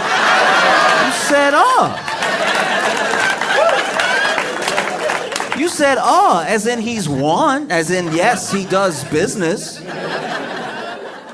It's a businessman. Yeah. He's a businessman. He is a businessman that bankrupted a casino. You know casinos. You know those things you don't generally leave money with. He bankrupted a casino. He's a businessman. He bankrupted a casino. A casino, though. He's a businessman. It's a businessman. Bankrupted a casino. And look, I'm not a businessman.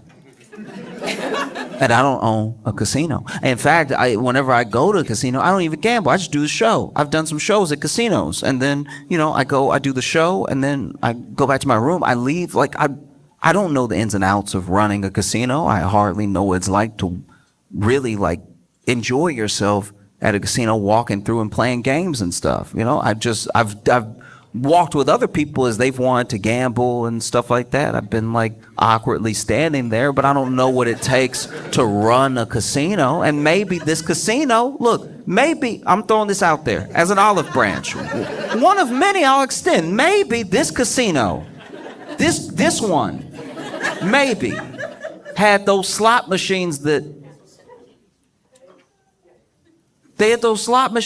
really give you credit for how hard you pull them. You know what I mean? You pull that slot machine as hard as you can, and the slot machine's like,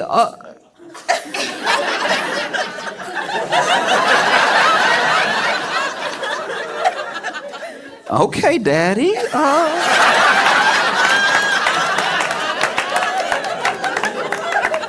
Nah, I gotta get you a little something for that. No, I don't know, but he knows because he's a businessman. He's a businessman. Maybe I'm throwing it out there that at this casino they had, working for the casino, blackjack dealers that were as bad at blackjack as me. Maybe. The dealer, you'd be at his table, and he was like,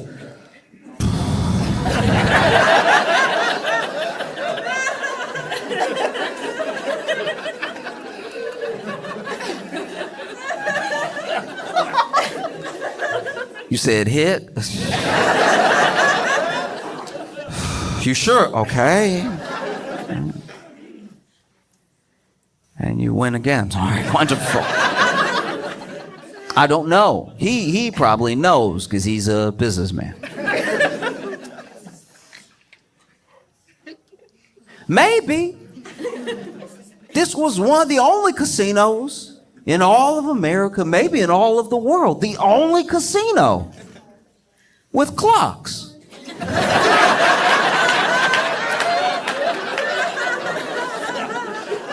Who knows? Maybe just over the poker table was a clock, and people were like, 9 already? I should go home. I've been here for quite a while. I don't know, but I'm sure he knows because he's a businessman. He's a businessman. Bankrupted a casino. A businessman. And look, it's a casino. I can't think of a better... People come and drop off their money and leave. I can't think...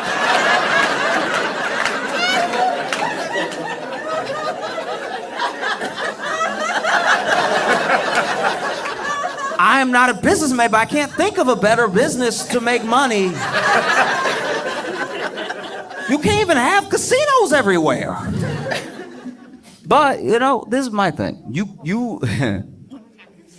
A part of me does understand how someone could think all we need to do is get a businessman in there to fix everything, because I think that America runs so much like a business, even in the parts that it shouldn't.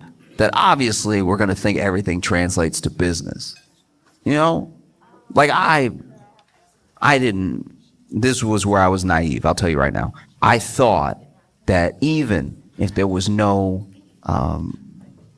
national pride or community, or even if we couldn't find some sort of like camaraderie as Americans, we at least at our very core loved money enough. I thought we loved money more than anyone loved him. I thought as soon as somebody messed with the money, we would all come to our senses and be like, yo, not the money. That's the only thing holding this together. But then you see there are people whose lives have already been ruined. Because of his policies, you could lay all the blame at his feet, and they're like, I'll figure something else out. You'll figure something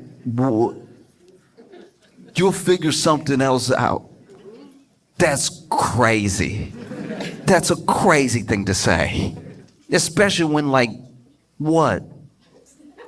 12 months ago, you were screaming about eggs. And now your business is in shambles. And you're like, who can say? That felt insane. But also, I think that if you look at America as a business, it would make sense that you would want a businessman in there. But the thing is, you can't run the country the way you run a business. You know, a company, if they are in dire straits, could lay off half their work staff and then try to keep things going, use that to stay afloat. A company can buy back its own stocks in an effort to enrich itself as a company, make those stocks worth more. A company has a fiduciary responsibility to its shareholders. A company technically does more for its shareholders than the government does for its people. And so I could see how people would be like, oh, we'd at least like to get that. That'd be nice, some dividends, or equity, something. We'd at least like to feel solvent. You know? But it just doesn't work that way.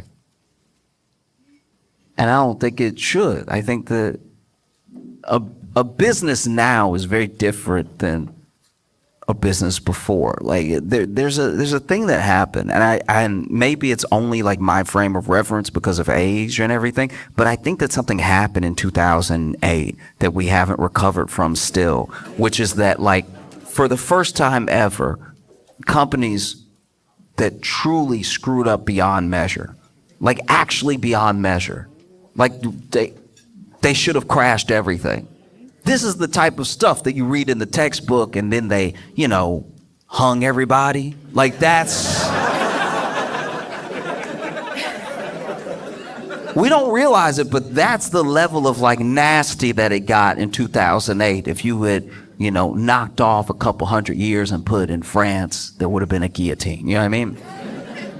And instead, there was a bailout, but instead of a bailout of the people, it was a bailout of the companies, because we believe in business so much. We believe that everything works like a business, to the point where even the politicians, naively, maybe some of them sincerely, were sure that if we keep the business afloat, it'll keep the people afloat, because then people won't lose their jobs, and then people will still be able to get these services, and people will still buy these products, right?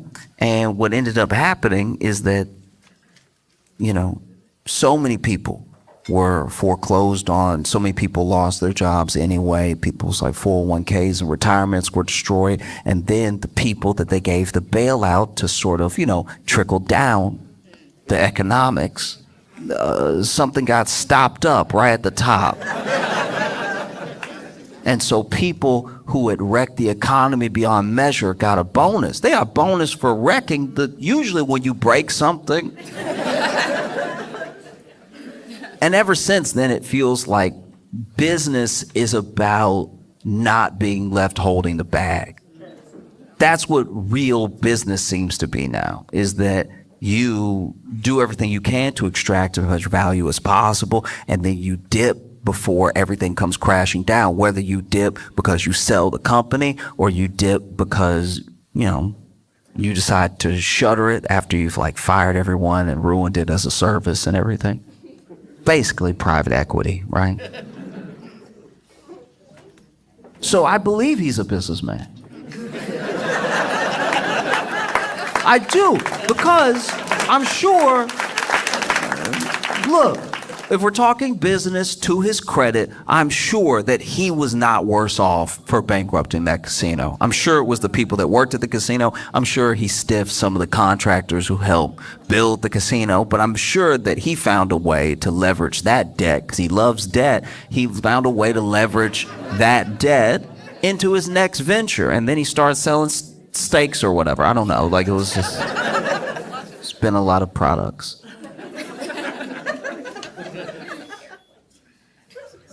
You know what else it is too, is that you can't focus too much on this one person. It makes him more important than he really is. I understand that he's president. I understand he's one of the richest people in the world, but as far as importance, it's about what lasts, This dude, no wonder we thought he was gone. He went on Fox News. No wonder we thought he was gone. Trump went on Fox News. Everybody forget this. Trump went on Fox News and just started randomly, no one asked him, randomly talking about how he was trying to get into heaven. And it's then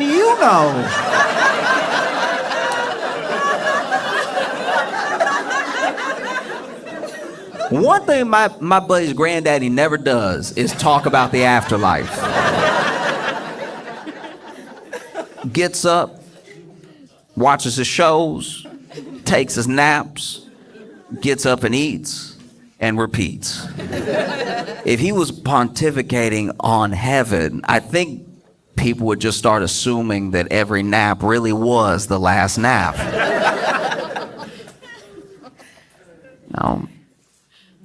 It's because, a man's hand. Guys, he's turning black.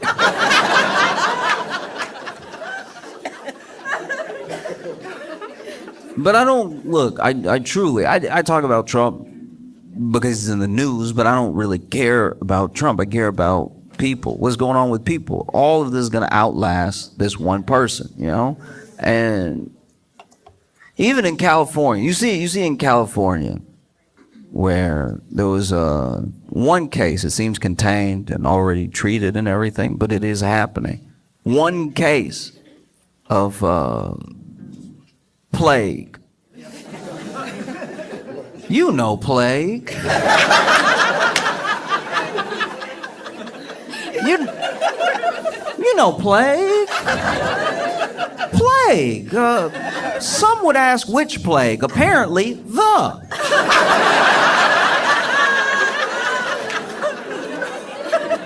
You know plague from the producers of the Middle Ages. Plague. You know plague. Don't act like you don't know plague. You know plague. It's plague. The reason Europe's not bigger. Plague.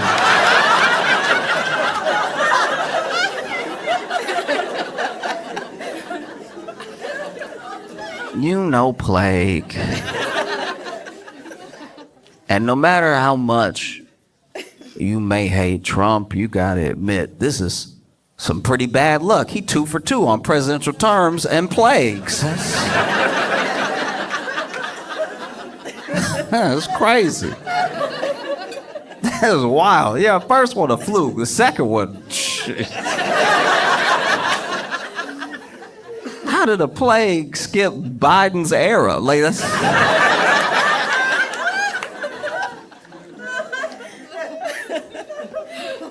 Plague.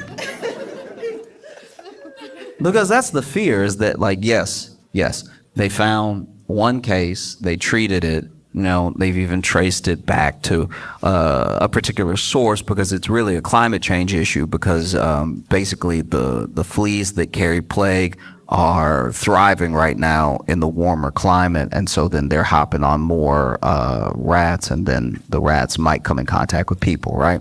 And so there's always the fear, the possibility that it isn't just that one case and it isn't just contained to California. There's a real fear and a possibility that plague could have spread to the president's hand.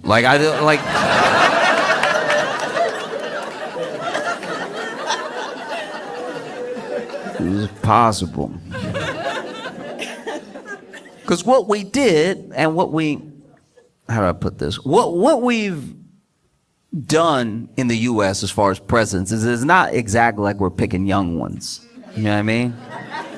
Whatever you do, whatever that thing is, whether it's law, is military, or is business, we seem to want you to have a wealth of experience in that field because there's going to be 3 branches of the government, and you may not be familiar with all of them. Even if you're a career politician, you may not know how to wade perfectly through all of them. But, if you have a lot of experience in one thing, that could win you the trust of the people. And we haven't had a young president in a long time. I mean, Kennedy was one, young ones, a young guy being president. And we haven't really done that again. What we've done is we've let confidence and swag make up for youth.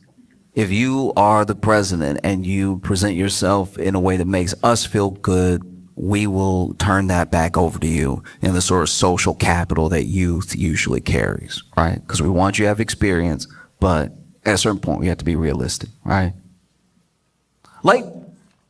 Bill Clinton wasn't young, but he had a saxophone.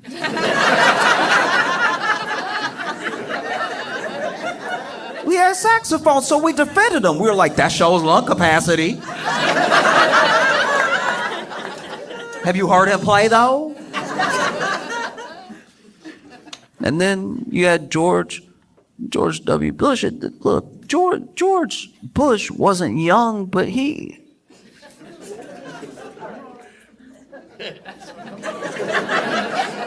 I don't know, he just had a childlike wonder to his...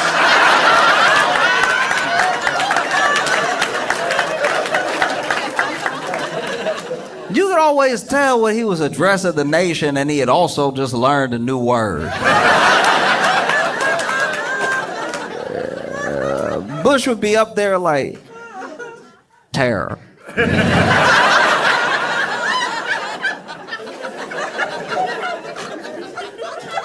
Did I do it good?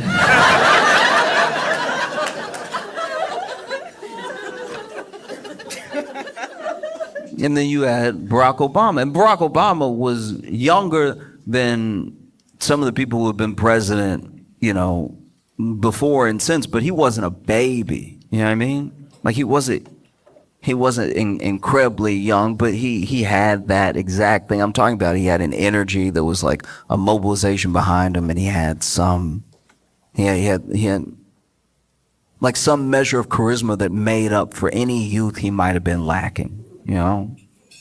I remember when Barack Obama sang that Al Green.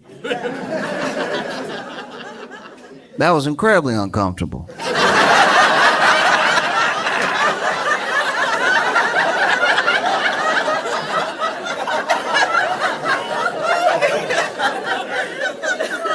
No, because when it happened, I was at a get together with a bunch of aunties going, "Oh, Barack." I'm like, no.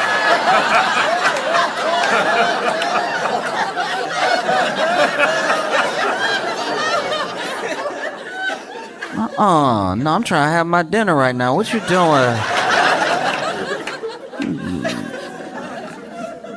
Can't eat meatloaf in these conditions.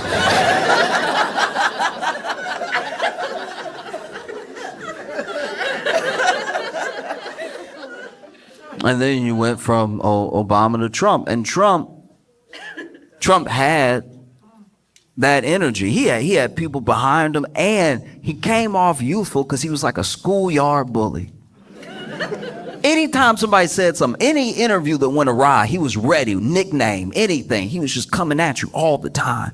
It's like he fed off of it. It was his favorite thing to fight with the media and get people riled up. That feels like youthful energy. That feels like it's going to be here forever, you know? And then we went from Trump to Biden, who, to be fair, told us he was going to be old.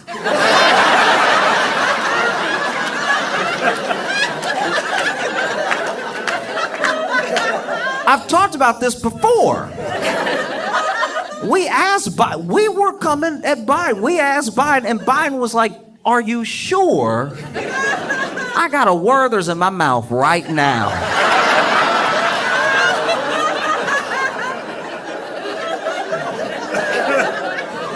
I'll do it if you want me to do it, but my car does smell like potpourri, so.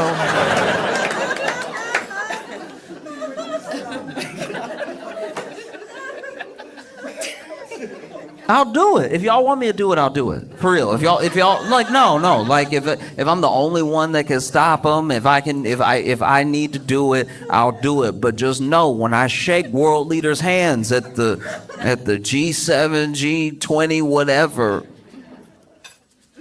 my hand will pop a lot. Whole handshake. It's gonna sound like Orville Redenbacher.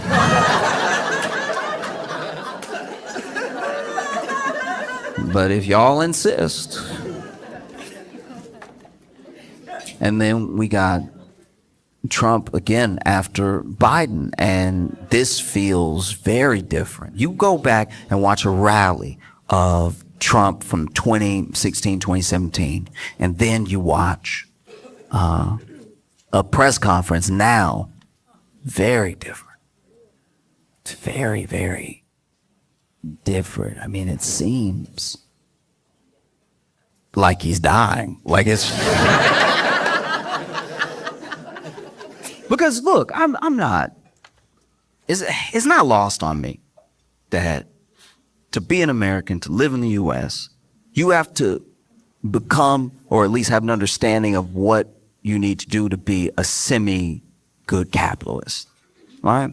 And there are people that ask the question, how can you fight for a more equitable world while you're living in a system that is corrupt? And I look at it the way I look at when I travel and I meet people who live in the country, but they don't speak the language, right? Like, your native language is compassion and charity. You weren't made specifically to speak the language of margin calls and derivatives, dividends and everything. That's a language you can learn to get by because you live here, but it's not a language you were born with. When your parents are raising you, or when you have fond memories of being a kid, they all come from things much, much deeper than money. And then as you get older, you clearly need money to get by. That's no crime. Like, you have to function as a society. So you learn how to move with money as best as possible, but you can get distracted. It can take you to a place that makes it hard to remember your humanity. You know what I mean? Like, some people look at anyone who has succeeded in business as someone who must have earned it, but that's not how all business works. You know what I mean? Like, if I own a house and I set it on fire and I run out of the house, am I a genius, or did I just have an insurance policy?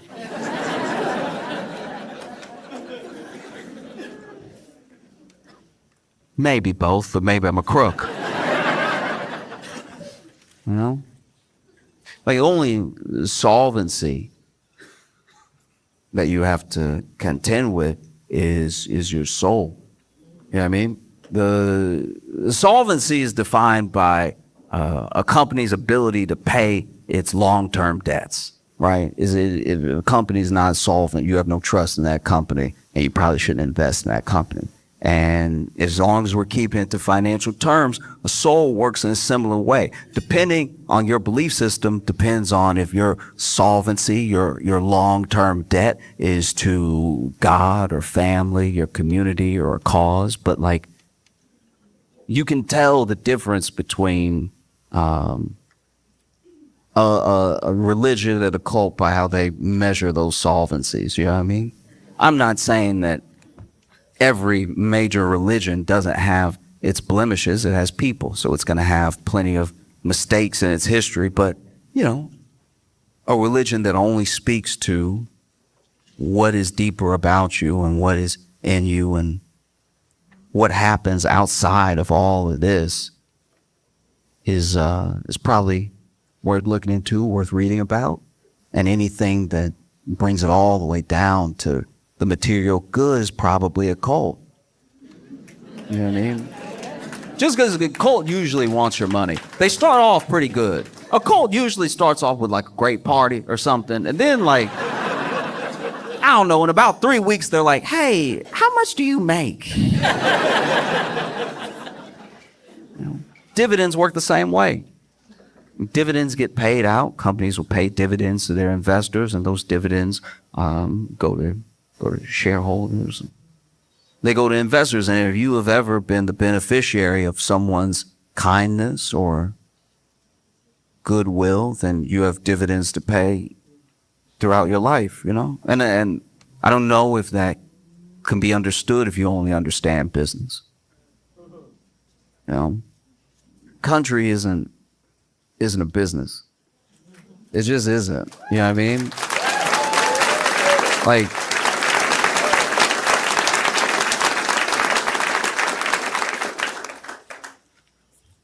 but who knows? He's a businessman. Like, maybe he's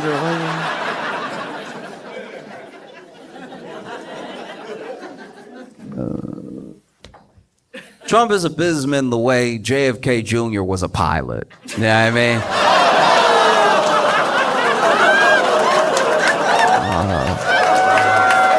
Oh, all right.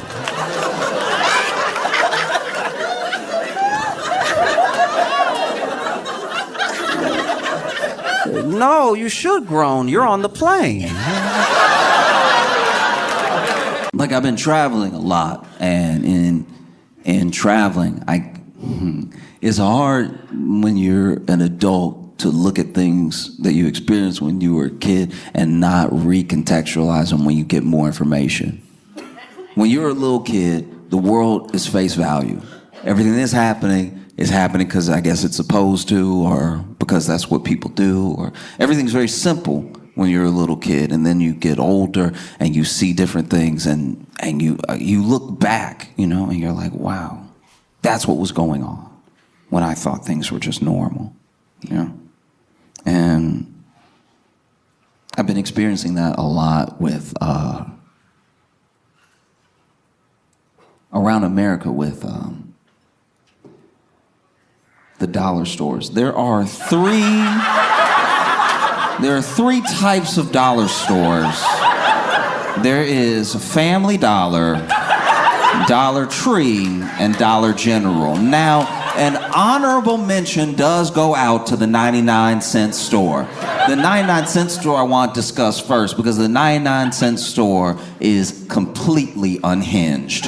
First of all, they don't have inventory at the 99-cent store. They have what they have, and you either found it or you didn't.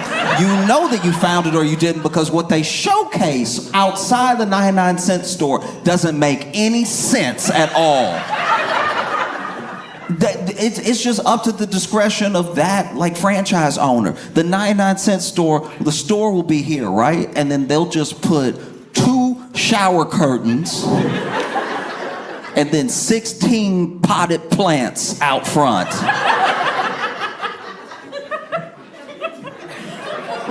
What is this place? Then you walk in and it's like, it's like if somebody truly made a business out of garage. Because when you walk in, nothing has like a designated spot or anything. There are things hanging on hooks I didn't even remember had hooks. I forgot that each broom I've owned had like a little hook to it. But then when you walk into the 99-cent store, almost like a beaded curtain, you walk through brooms hitting you in your face.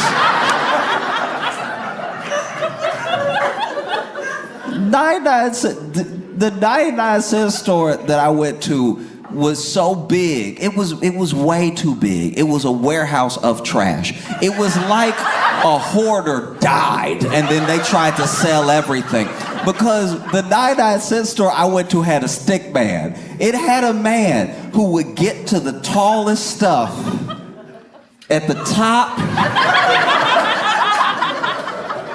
And this was the worst stick man in stick man history. Like, admittedly, some of y'all don't know what I'm talking about, and this is a black thing. Like, this is mainly where we shop. There is a stick man. But, like, the stick man was not good at all, because you're used to a stick man getting up there and unhooking something with precision, bringing it down. You know, he might even drop the stick a little bit, catching his hand, hand it to you, right? This stick man was over here. I can't tell if he was nearsighted or farsighted, but he could not see what he was sticking. This man was over here battling. You'd be like, can I get the one up there? He's like, yeah, I got you right now. I got you right now, young blood.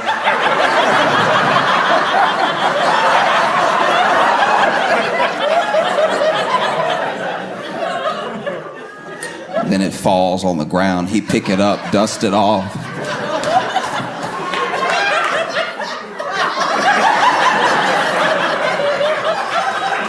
No, our stick man was trash, and he had. Okay, look.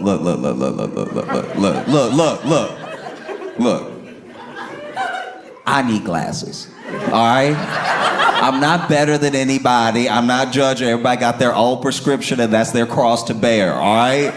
But he had the most specific eyes I have ever seen in my entire life. This man had one Coke bottle and one that was very thin. Like just, it seemed like he just needed a monocle, but he was like, nah, I don't trust myself to hold it on my cheek like that. Go ahead and give me glasses and just make one glass transparent glass. Cause he clearly only had one bad eye. Like it's, his eye, like this eye had to be good because when you would look at him, one eye looked like he was doing this to you, right? Like one eye looked super big and the other eye looked regular. But then when you saw him, when he would turn, you could see both of his eyes were regular size eyes. So that was just the glass.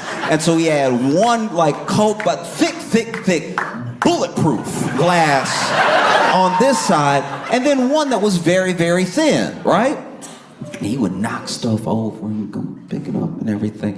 And he worked at the 99-cent store since maybe before time. This man had been there a very long time. He might still be there now, I don't know. But everything that's there is not like quality. You know what I mean? It's literally 99 cents in today's economy. This stuff isn't even just made in China. This is up off the floor in China. This is the stuff that they throw away in China that they were like, you want this? All right. If you sure. This is how you can tell these are the worst products ever made in the history of humanity. They are so toxic that whatever you touch, whatever color it is, that's the color you are when you get done touching it. If you touch a green broom, you will pull back a Shrek hand, all right? I had a green broom and a blue dustpan because they were sold separately, you know? Goodness forbid you package them together and they're $1.19. You know what I mean? They were like, we can't have that. We'll have each for 99 cents. And then I bought the green broom and the blue dustpan, and one hand was Martian Manhunter and the other hand was Smurf. I couldn't get my hands back to normal for days. I don't know what they painted that with. Spray paint comes out easier. 99-cent store is trash. And then you get to Dollar Tree. Dollar Tree made the guarantee a long time ago that everything would be $1, and they were the first to break that promise. You want a lesson in life not being fair, you go as a child to the Dollar Tree and buy one of their very illegal individually packaged Capri Suns. Capri Sun they don't sell them like this. You're not supposed to do this. That's how I knew I was broke sometimes. Like you a kid going into the Dollar Tree for a Lucy Capri Sun.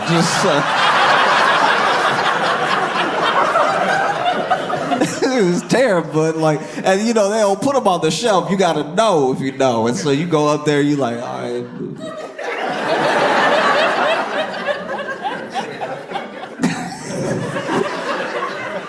Feel like I'm buying weed or something. I'm over here. Come on, sip, sip. Come on. You miming it. You.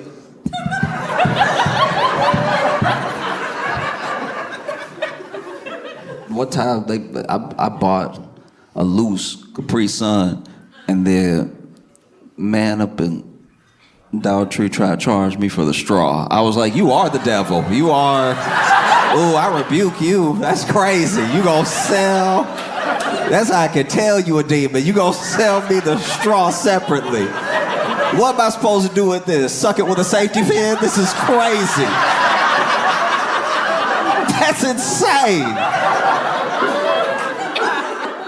This man over here sliding the Capri Sun to me, and I'm looking at him. What's wrong, man? Come on. It's like, that's extra, young blood. I'm like, hey, what? From a young age, I could identify with people who rob stores because that was very aggravating. Dollar Tree was over here just, letting themselves run out of inventory. I would go in the Dollar Tree and there'd just be whole spaces, whole sections empty.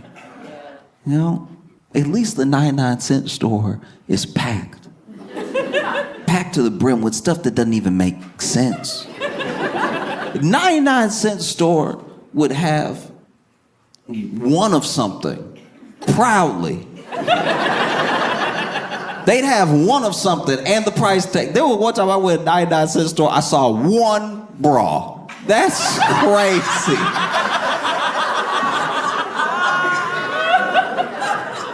I'm like, that's lost and found, if anything. Y'all don't have a single other bra in here. And you gotta hang the bra next to the snacks. You know you shouldn't be selling this bra. Because Dollar Tree would let themselves run out of like everything, and then you walk in, it's just bare shelves and stuff. At least the 99-cent store would try to make sense of things. 99-cent store doesn't make any real sense at all, and you can tell because sometimes they'll sell stuff that should be sold for a totally different purpose. I've been very confused in a 99-cent store before. One time, I was in a 99-cent store, and on the shelf, it said 99 cents. So far, everything's checking out. It said 99 cents, and then it said hat. It was a hat for 99 cents, right? But then on the shelf, clearly, is a bucket. That's a bucket. It's a bucket, though. Like it is, like I'm not crazy. That's a bucket. You can make it a hat if you want, if you believe, but that's a bucket. All you gotta do is flip this over on its bottom and put bucket, and we don't have any problems. But hat is crazy. And then when I'm checking out, I bought a broom, I bought a dustpan, and then he's like, and one hat? And I was like, you don't believe that though. There's no way you believe that. Because it's not a hat, it's a bucket. And I want to be clear, it's not even a bucket hat. It is a bucket. A bucket.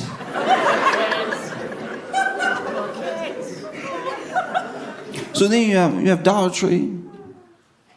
Then you have Family Dollar. Family Dollar, I've talked about this before. Family Dollar really helped me pinpoint on the map of life where I was. There's a quote, I'm gonna get it wrong, but there's a quote by, I think it was Nikola Tesla, that said that man's grasp, the reach, it's man's grasp, what is it? Man's grasp exceeds his reach. Man's grasp exceeds his reach. And I think, it's man's grasp. Reach exceeds his grasp. Man's reach exceeds his grasp. I was like never gonna correct you because I didn't know either, but like as soon as you said something, it did sound. Yeah.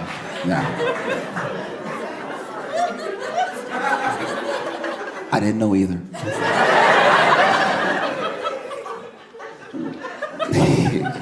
So man's reach exceeds his grasp, and I think that Family Dollar's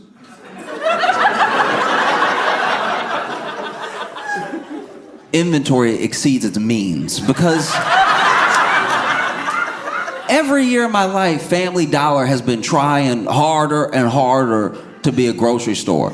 Every time I go up in Family Dollar, they add one more item that they should not have at Family Dollar. I remember the day I went in Family Dollar and saw milk, and I was like, no, we not built for this. A lot of people are gonna get sick, okay? I'm a kid, but I'm still trying to tell adults how to run their business. I was like, y'all don't even have the fridge space for this milk. Come on now. And Family Dollar has always helped me keep track, truly, being honest with myself of where I am on this map of life, right? Because at first, I walked in Family Dollar, I saw milk, and I was like,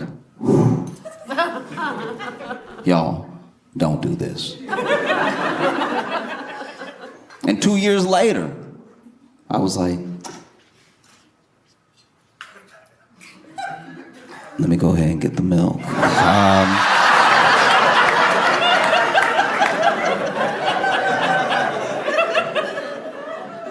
3%, you say? I've never heard of 3% before.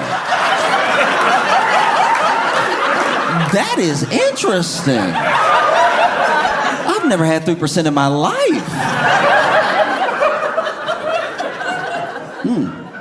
Maybe I'll get stronger bones, who knows?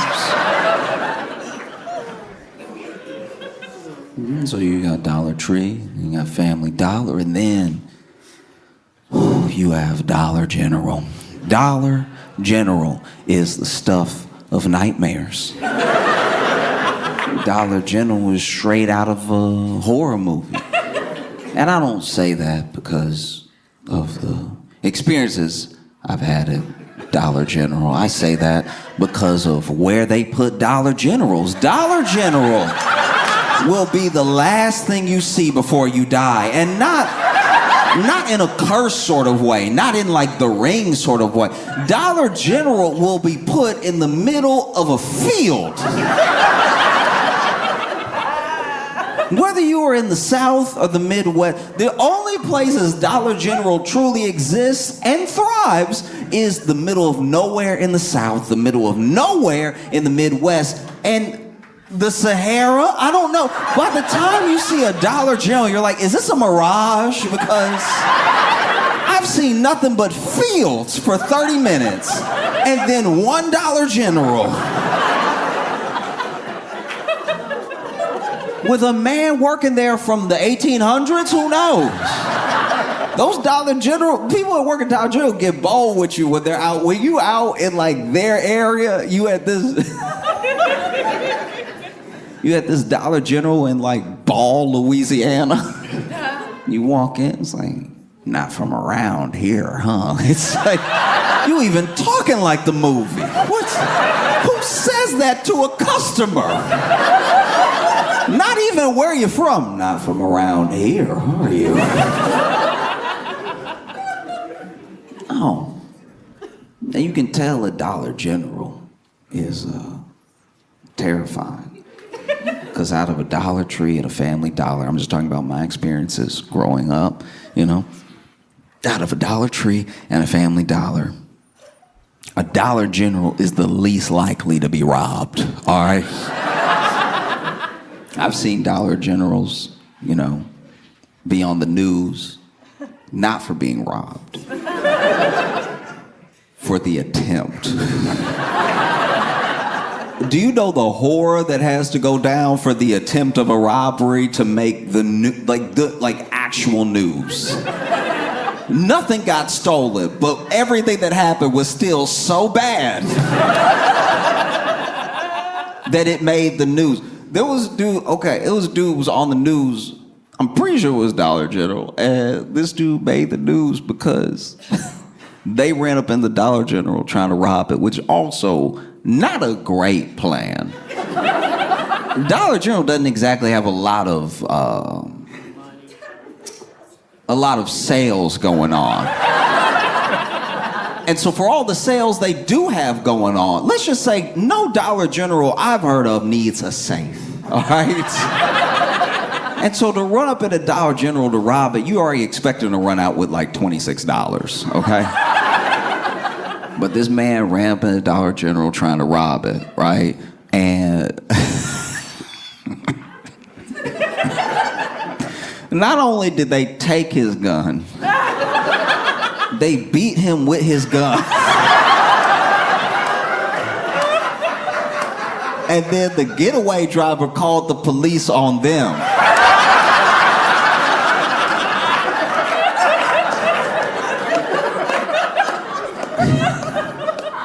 I'm just curious how that went. Because when you run up in a place to rob it, you at least have what one would hope is the element of surprise. You would hope a place doesn't get robbed so often that they are ready like Neo from the Matrix to snatch the gun out of your hand as soon as you walk in. I'm sure people going in to rob a place have like a rob and walk or like a gun-toting bravado maybe. But imagine being robbed so often that you're like, no, when they come back. Because this is the thing that blows my mind, is that we're in the South, and this dude ran up in a Dollar General to rob it, and they didn't shoot him. The South loves guns. We love guns.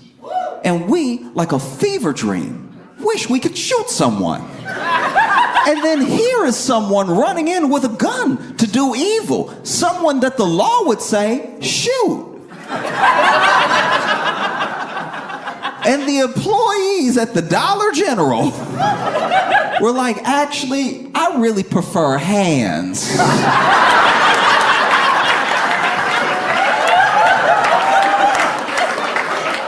Imagine how crazy you have to be, how bad of a week you must be having for somebody to run up in there with a gun out to rob you, and you go, this is exactly what I needed. You know what?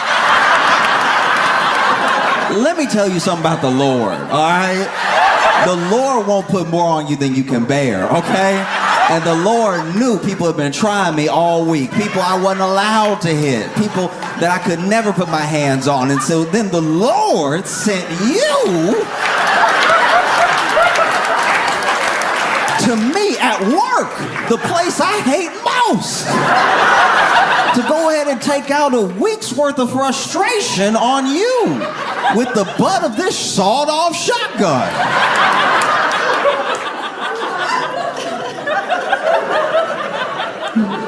Imagine you run into a Dollar General to rob it, gun already out. Hey, everybody freeze, whatever he said. And then the employees turn and he's like, open the register. And they're just smiling. You don't know what happens next. Maybe a blackout, maybe you watch them take the gun out of your hands because you weren't expecting that. And then you see the butt of the gun coming back real slow.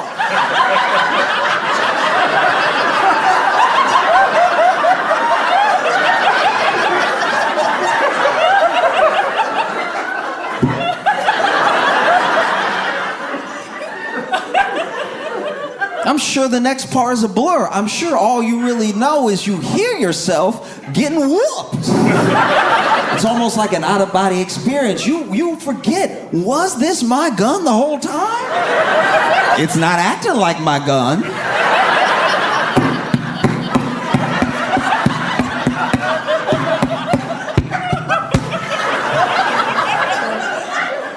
You wake up. The police are standing over you, and you haven't been arrested. Because all the damage was done to you.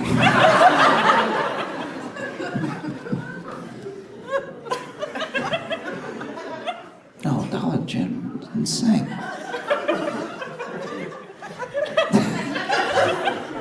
It's crazy, too, because every once in a while, Dollar General will buy a store that used to be a nice store.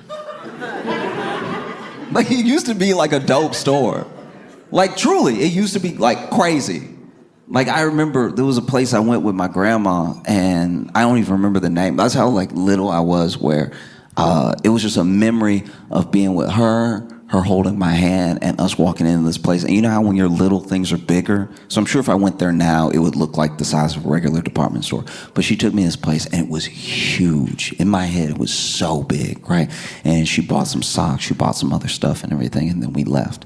And I remember when I would ride with her, because, you know, I would go with my grandma during the summers or after school. My mom would drop me off at my grandma's because she would still be working and stuff.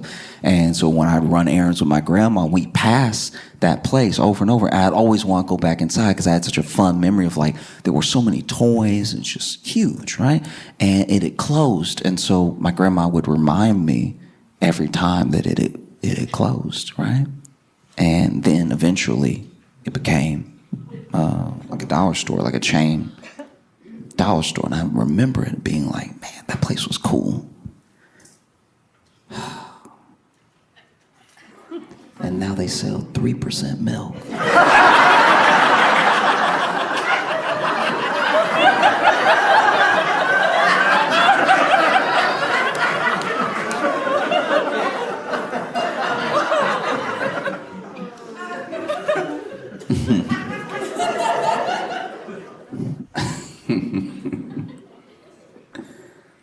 Okay.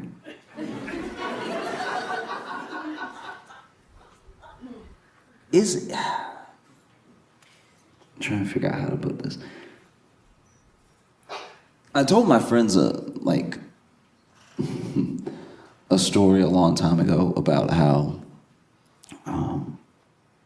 my friend met this woman online, right? And this was back when meeting people online was still like not quite done. It was still new to do that. And the woman that he met wanted to meet up one night, which is exciting because this is why you do it.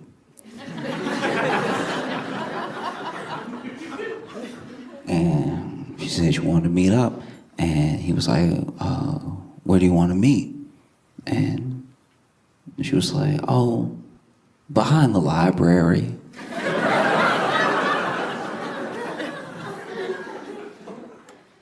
Which should have been a clue. Said she wanted to meet behind the library, and he was like, oh, okay.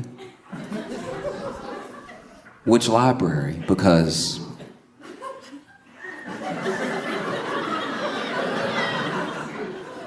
so she told him which branch. And then they met up, and it just took him too long to realize he was being robbed. Do you know what I mean? Like, it's just... Like, even when he showed up and it was two dudes, he was like, but where's Sarah? It's like,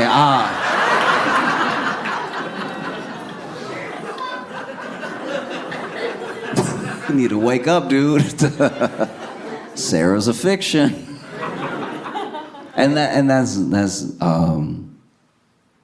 the way that I feel about Trump federalizing DC. You know what I mean? Because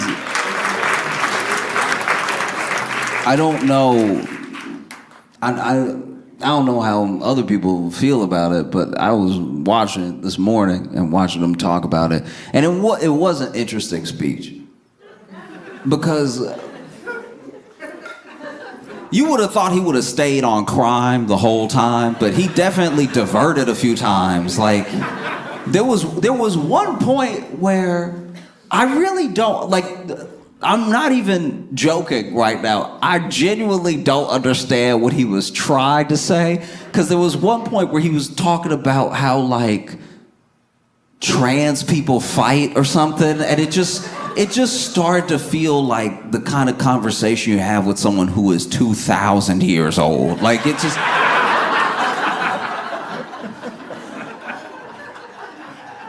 It was weird. It was like because it came out of nowhere. It wasn't like part of the thing. And then people, are obviously like worried, terrified, confused and everything. Because there are people who are like, he can't do that. That's not legal.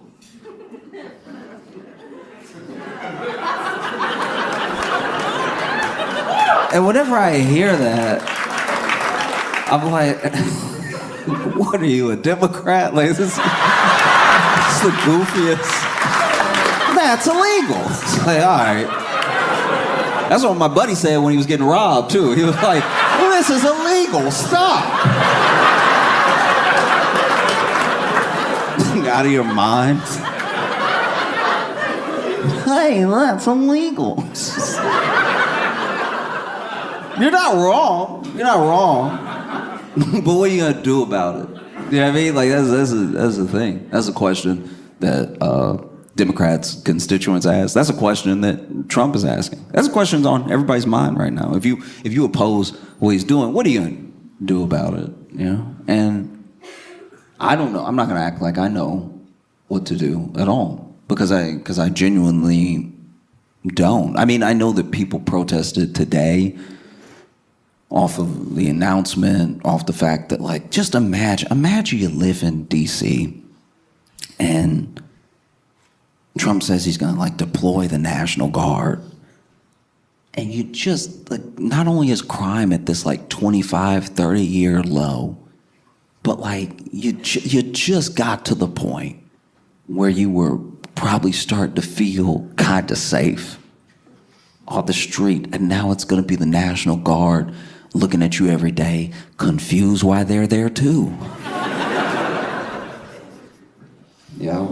People forget that the armed forces, like obviously, soldiers are supposed to follow orders and everything like that, but the armed forces are filled with people of differing backgrounds and opinions and everything. So it's not as if everybody that ever gets deployed is excited to be deployed.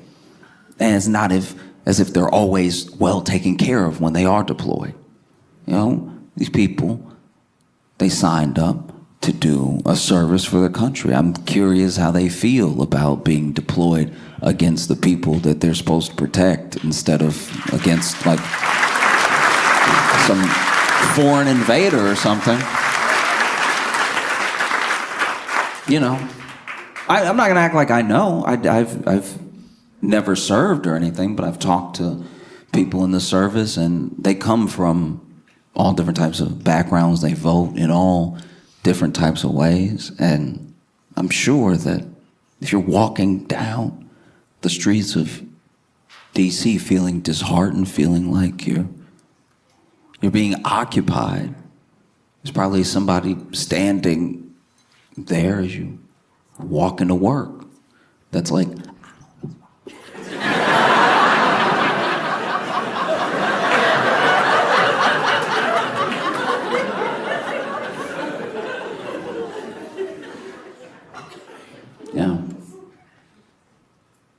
don't know, because it's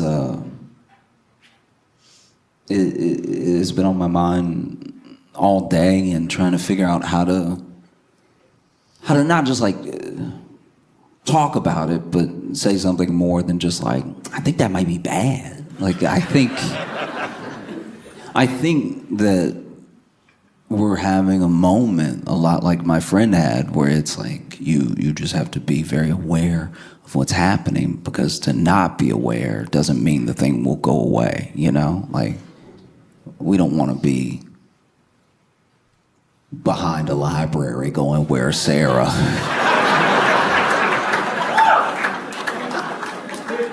for our entire democracies. Because that's, yeah. I think that's the thing that I find so, like, aggravating about it, is that he is a person that tells you what he's gonna do, and then he does it. And then there are people who supposedly like him that are positive he's not gonna do the thing they said he was gonna do. They're like, no, he won't do that though. And it's like, then why would he say it? He trolling. Like, he's just like, all right, but what if he's not? No, he wouldn't do the thing he said he'd do. Who does that?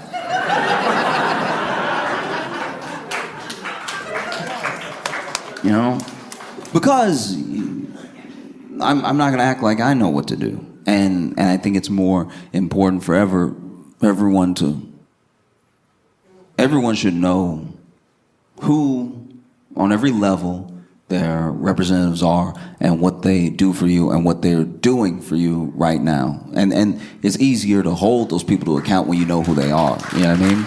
Like your state senator, or everything down to, like, you know, alderman. Everything. Because it's the fact that these people go unnoticed, the fact that we expect whoever, business people, celebrities, whatever it is, to pick up the slack of the people that were elected to do those jobs, all right? Like, we're in a position now as a country that's very scary, because we look to companies to do some of the work that local government should be able to do. And now we've stripped resources from local government to the point where you do need who knows, Amazon to come in and bring in jobs, because how are we going to get jobs now? Or you need on a state level companies that you give everything to, and they give you very little for the resource that you're missing, you know? And so now we're at a point where some of our infrastructure is completely buckled without us really realizing it. You know, there's been such an influx of money into the economy because of AI and because of the gamble and the race to be number one in AI that all these companies are making. There's been such a rush to build and fill these data centers that money is flowing in a way that, you know, the effect of the tariffs isn't fully being felt. The economy and the like 5 top businesses in the S&P 500 are now carrying most of the weight of the S&P 500. Like, we're at a point that's close to tipping, and it's very important for the people to be held accountable. They're actually accountable. You know, it gets very easy to divert and get mad at this person, or notice that this person said something, whatever it is. It's the actual people who vote on these things, who have the power to say yes or no to large companies, knowing that you know where they are and what they do, that holds them to account. As long as you are distracted, or you're blaming whatever, the person to blame when it's too late, then things are gonna stay the same. You know, representatives, to me, work a lot like when you're out with your friends, and let's say you're like young too, maybe you're like 21, out at a bar or a club for the first time, You don't have any experience with this stuff.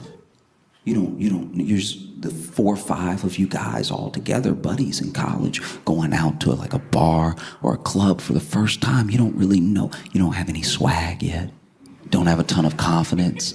All you know is you see 4 or 5 beautiful ladies across the room. And so you think to yourselves, oh, well, what should we do? One of us should say hello. We should say hello, you know, and then maybe they'll want to come over here, or maybe we can go over there, but it should just be one. If it's all 5 of us, that's just, ooh. You have enough wherewithal to know that all 5 of you approaching at the same time maybe isn't the move. 5 horny men approaching all together, ooh, doesn't come off well.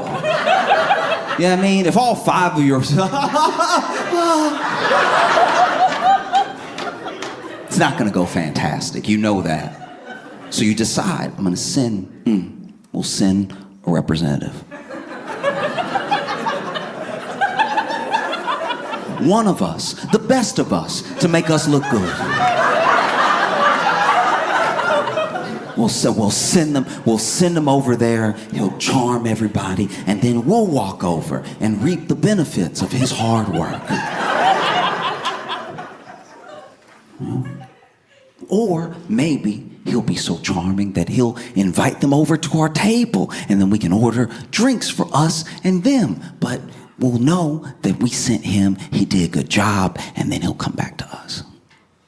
And so your friends, they start campaigning. They start campaigning with promises, you know? No, I can go over there. I can do it. It's like, no, listen, Daryl, you blink too much, all right? You blink way too much, all right? You gonna run up in there, they gonna think it's a bomb under them or something. You blinking too much. You blinking now. Stop blinking so much. We can't send you over there. You look nervous right now.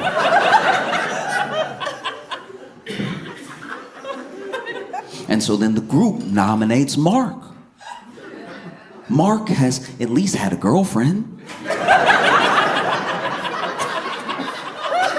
He knows how to talk to women. He's had a girlfriend, he has sisters, and a mom.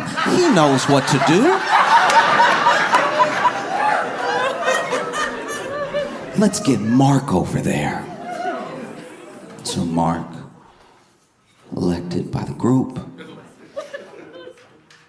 goes over there, you know. And even before he walks over, he says something that Mark would say. You know, he stands up and he's like, hey guys, thank you so much. All right, your faith in me means a lot. I'm gonna go over there. I'm gonna do my best for us, for all of us, okay? I appreciate you all so much. And look, I'm gonna do my darndest. Who knows what the result will be, but your faith in me means the world. No matter what, we're gonna have a great night tonight, okay? See y'all in a second. And then he goes over, he makes his approach. And because Mark is engaging, he's sweet, and he's interesting, he's easy to talk to, and because he's extroverted and he's outgoing, he knows how to approach without creeping or intimidating. And so quickly, you see these 5 ladies having what looks like a really good conversation with Mark. Things are looking up. This is incredible. The body language is phenomenal. Mark is over here working the room.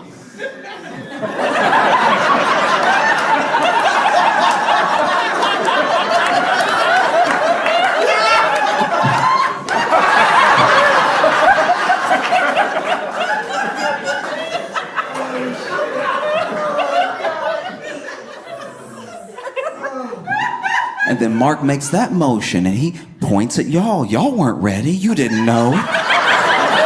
Everyone was about to look over here. And so Mark points over at you and you're like,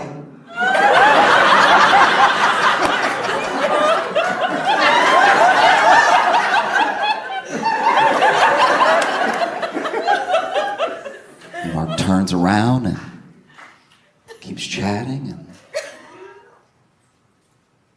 after a while, things start to slow down. You don't really know why, but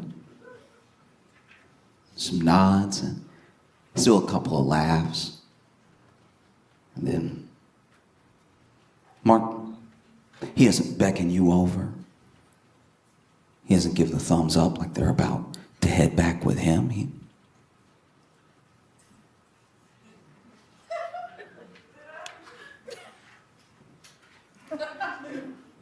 And he comes back. He sits down. And your dumbest friend is like, how'd it go?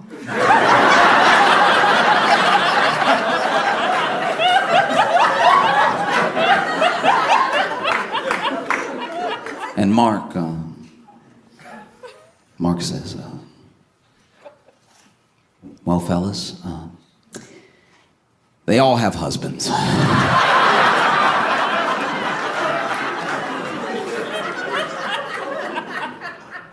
But Mark did his best. And that's not actually his fault. He tried, right? You can send a representative. They can promise to do something, and maybe the thing is bigger than the promise that they made. That is possible, that they tried as hard as somebody could try, and they didn't deliver because the circumstances weren't there. But let's talk about a different scenario, a more common scenario. Maybe Mark was sick. He wasn't even there. He's at home. Your buddy Chet is campaigning. And Chet campaigns on some pretty jarring promises. He's like, look, I'm gonna go over there, all right? I'm gonna be like, what's up? Be like, hey, ladies.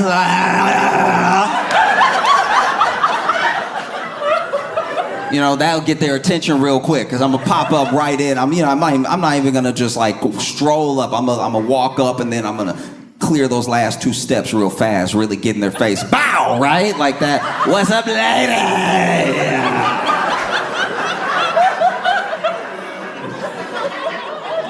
And I'm just gonna tell them what it is. I'm like, you could have a boring night, or you could have a night with us.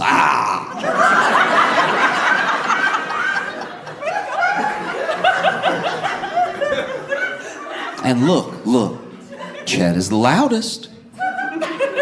He's the loudest. He's the most adamant with the supposedly strongest campaign. And so you elect him. He unfortunately becomes your representative. And you see him off, and he doesn't give a speech like Mark did. He gives a speech like, all right. Next time you see me, I'm gonna be smelling like perfume, all right?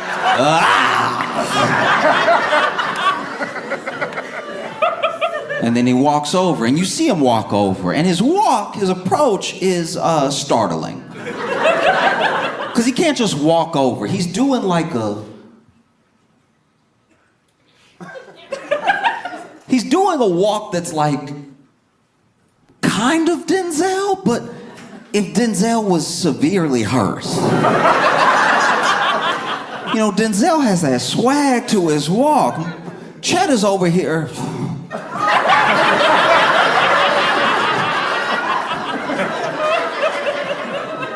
And then he does what he said he was gonna do. He walks up, and you can't really hear him, but you can see the body language.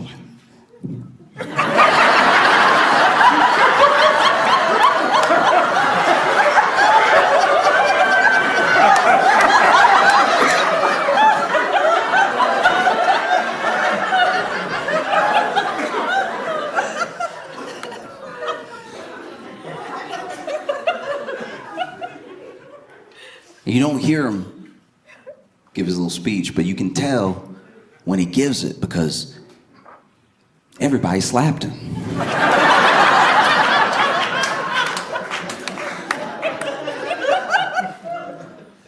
And then he walks back over.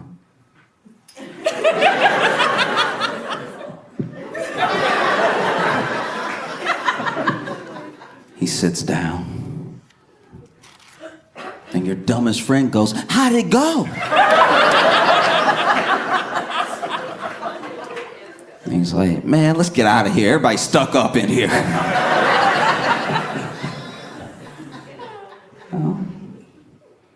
And it does feel like that's where we are.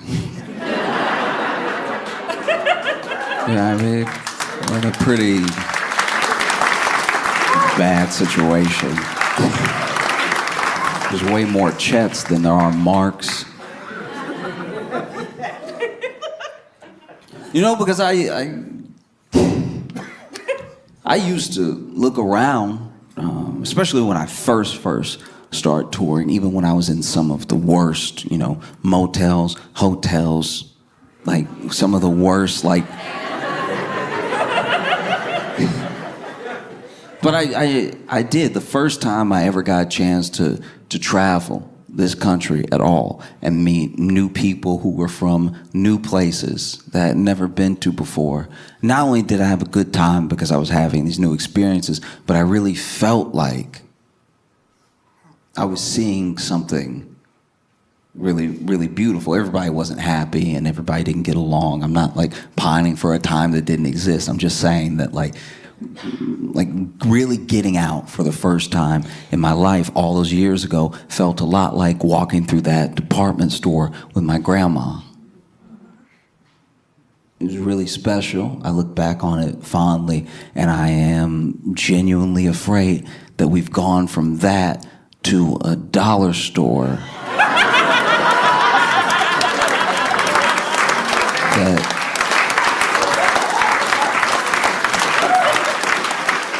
that sells 3% milk. When I was growing up, I had a friend who was like a latchkey kid, and he would get off the bus, and he had 2 hours to himself before his parents came home. So he'd get off the bus, he'd open the door in the house, he had full reign of the house. And we're still little, but he's like old enough to, you know, go ahead and make himself a grilled cheese if he wants something, anything, just till his parents get home. And one day he comes home and his parents had a get together the night before, and he sees laid out just a little bit left of some wine. And he's like, oh wow, I know that this is grown-up juice, but I want to try it because I'm not supposed to have it, because I know I'm not supposed to have it, right?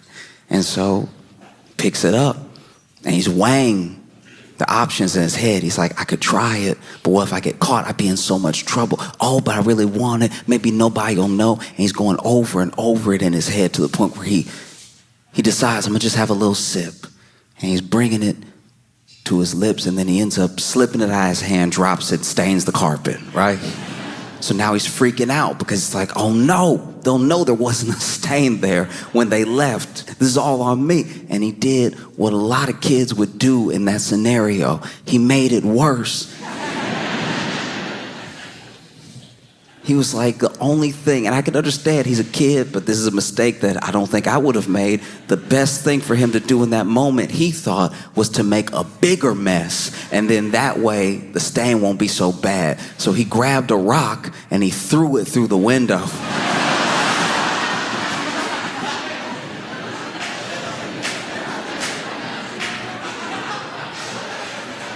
Which was a huge mistake because he went outside to get the rock and then threw it from inside outside. He realized what he had done as soon as he did it, so then he had to go back outside, grab the rock, carefully pick up all the glass, bring it back inside, lay out the glass next to the rock, next to the stain. You know? And then his parents get home, and when they come home, immediately they're like, oh my gosh, what happened? What happened? And you know, he's had an hour 20 to think up a story, you know? So he's over here like, yeah, oh, yeah, it was crazy. They're like, what happened? You know, we got the rock going through the windows, all this glass on the floor and the stain. He's like, well, the stain's probably not as big of a deal as the broken window when you really think about it, right? And they're like, what happened? And he says, well, you know, the rock came through the window and it must have hit the glass that had the wine in it, the wine that really shouldn't have been left out. You know, that's an adult beverage. I'm a minor. And then it must have hit the perfect angle to hit that glass and this glass and then knock over and then make a stain on our beautiful 3-bedroom carpet. Yeah. And his parents were like, but did you see it happen? Like, how did this happen? Did somebody throw this? And he's like, uh-oh, because he didn't think that far. And so he was like, yeah, the man threw it. And they were like, what man? And now he's in deep because he's like, yeah, what man? What am I doing? And so he's like, yeah, there was a man that, threw the rock through the window and everything. And you saw him? Yeah, I saw him. He threw it and he ran and everything. And he thought maybe that would be the end of it. But from his parents' perspective, there was someone who threw a rock into the window, maybe to get inside while their son was home. So they had more and more questions, and he didn't know what to do. He was freaking out, Next thing he knows, the police have been called, and the police come over, and they're like, what did the man look like? And they over here taking notes and stuff, and he's like, he doesn't know what to say next because he didn't think this far. And that's how I feel like Trump must feel about Epstein, because it goes so deep. It's like he didn't think this far in the lies.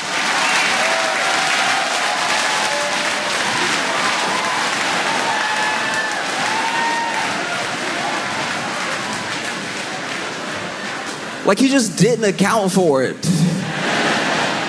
He thought he could make it quiet, It's not going to be pitched as a direct and absolutely direct order from Trump, what the DOJ did. But the DOJ came out after interviews saying, oh, there's so much information. We're just trying to figure out how to put it out there in a way that's clear. Oh, there's so many files. There's a list of names. There's logs. There's a client list. After saying all this stuff in the media, the DOJ comes out and says, actually, the investigation is closed. We're not going to be prosecuting anybody else. And I think we got to the bottom of it. Thank you for your attention to this matter.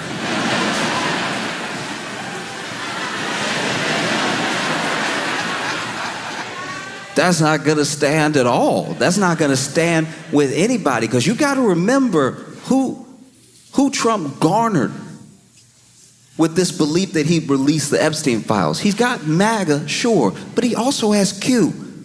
Nobody talks about Q anymore, but they're still around. And they believe deeply that Donald Trump is going to be the one to unleash all of the truth. All the evidence will come out. When Trump is president, he'll turn over everything on the powerful cabal that has been victimizing people across the world. And then he's like, hey, yeah, there's no...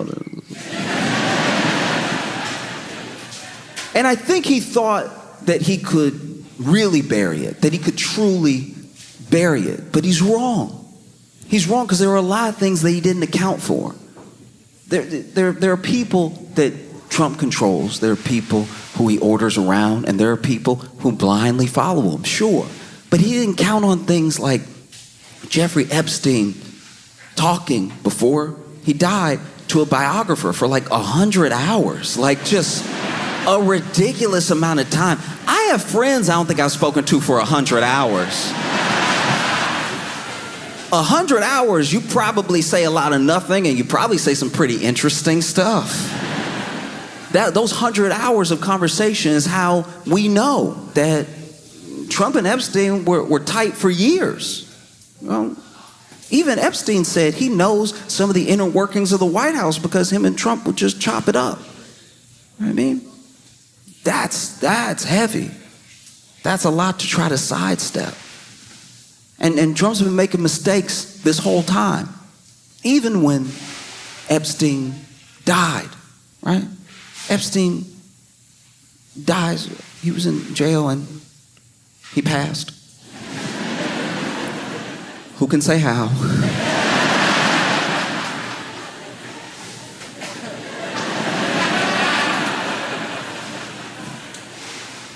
And, Ghislaine Maxwell gets, charged, has a whole trial, gets convicted, sentenced to 20 years in prison. And apparently what we're hearing now is that at the time, Trump floated pardoning her.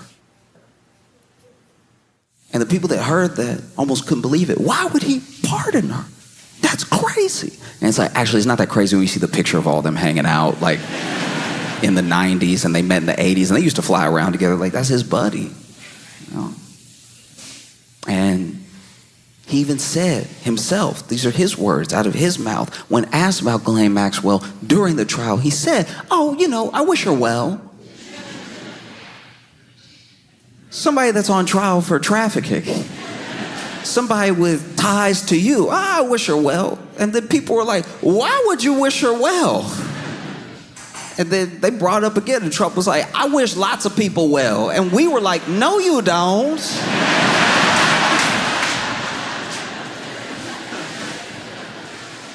I've been watching you the whole time. I don't think you wish anybody well that I've seen. All you come up with is nicknames. Man floated pardoning her.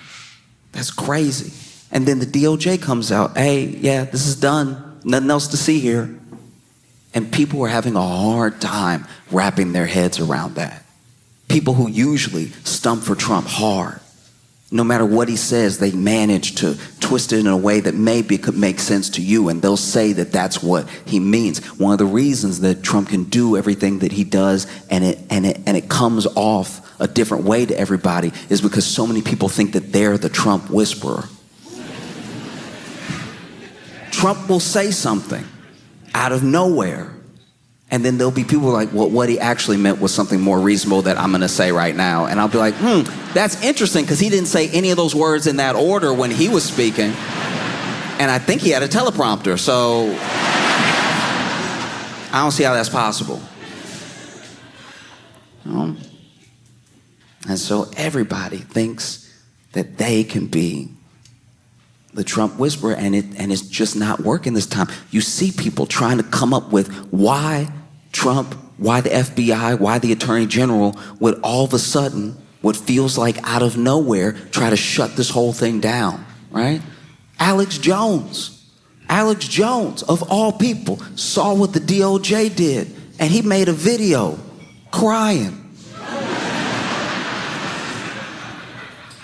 I think it's very important. When, when a man shows emotion, not to just ridicule him for it because it's easy. But Alex Jones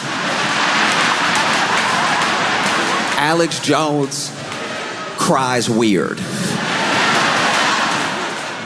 Alex Jones cry weirder than anybody I've ever seen in my life. I don't wish anything good for Alex Jones, but to see him cry felt like something happened to me too. Like, it's... Alex Jones is up here like, folks. Like his eyelids were doing sit-ups, crying. I'm sick to my stomach, and I just can't believe this thing is happening. Wipe your face, dog. Like,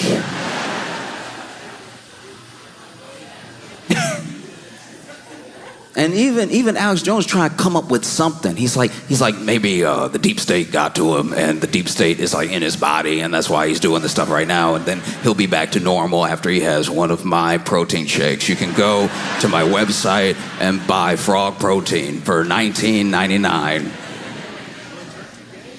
No, it was crazy. Because Alex Jones, you gotta remember, this dude is a proper conspiracy theorist. Old school. There's something deeper behind everything at all times. And I'm not talking about like chemtrails. I'm not talking about like government operations. There's something deeper behind everything that happens all the time. Hillary Clinton went on The Tonight Show. Pretty sure this was on The Tonight Show, and she was trying to open a jar of pickles, right? I don't remember what the bit was, but that's what was happening. And Alex Jones pulled it up, and right after she opened the jar, he was like, you see?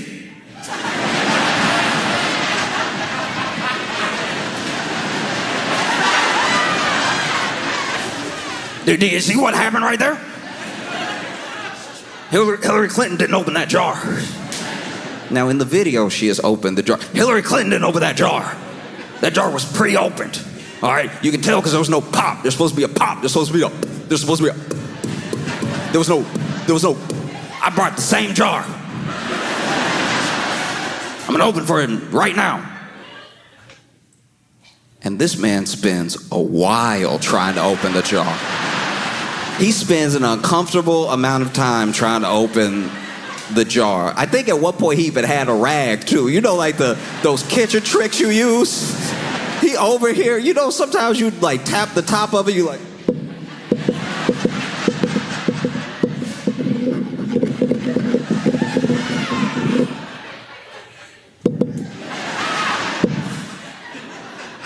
And he's like, I can't even open it right now, folks. That's how you know this thing right here, she didn't open that jar. So imagine Alex Jones on Epstein. You know? I just think about the way that MAGA has been reacting, because it is a full-on revolt. Truly, it's a thing that they cannot fathom is happening. Whether it's Q, whether it's MAGA, or whether it's just people who have been following the Epstein case from the beginning. Because you got to remember what Epstein stands for. He is the ultimate boogeyman. He is the ultimate beacon for people that believe that all the elites are in on something together. And it's easy to make him that because he had an island, billionaires were flying around, people went to him for tax advice and for law advice. He was this financier, even though I don't think he had a law degree and he wasn't a CPA. So it's like, what are you doing with people's taxes that you helping? And so this dude, he represents a lot. He stands for a lot in conspiracy theory world and in just the regular world. This is someone who has ties to billionaires, to royalty, who come to him for horrific acts. And now you're telling us, there's nothing else to see here. There's nothing else to see between, you know, me and him especially. There's nothing. Don't look. Stop. Stop. Stop. Stop. And so then Trump, for his part, is watching this whole thing go down, and he's watching people argue about it in front of him, people who are, you know, in his administration and on his side, argue about the best way to handle it, going back and forth. Pam Bondi, Dan Bongino, Cash Patel, all names that sound like they're about to be called down on The Price is Right. Like,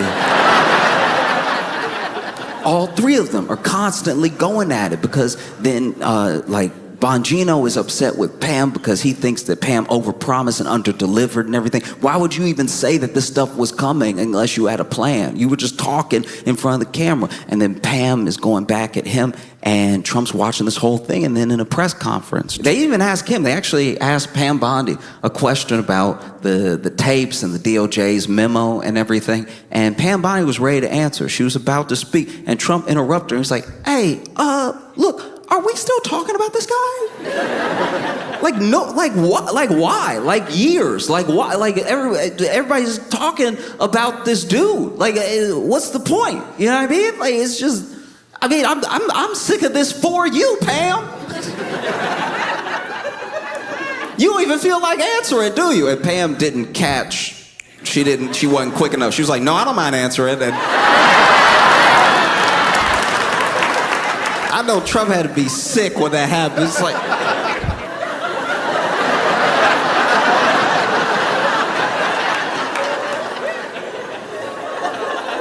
no, go ahead and answer then. And, you know, Pam Bondi talked about how they had released a lot of stuff, because there's a difference between releasing evidence around a case or releasing vital information or declassifying things and then releasing stuff, right? So they released a bunch of stuff to look like they were releasing something. Like they released the videotape of the night that Epstein got up out of here. And the problem with the tape is that it's always been talked about as if there was a tape of his cell that would prove definitively that like nothing untoward happened, right? But the tape isn't of like Jeffrey Epstein's cell with him sitting there and everything. It's like a hallway. And you're giving a tape to conspiracy theorists. They're gonna do some extra looking. There's like 10 hours of tape. But there is 61 seconds missing. I don't know how long it takes to kill somebody. But if there's 61 seconds missing, I'm assuming that it takes 50 seconds and gives you 11 seconds to get down the hall. And I'm not even saying that's what happened, by the way. I'm just saying 61 seconds, that's weird. And they asked Pam Bondi about it, and Pam Bondi is like, look, it's a very old system from the 90s where the tape resets at midnight, so it takes a second to like reset, and that's why 61 seconds are missing. And I had a lot of questions.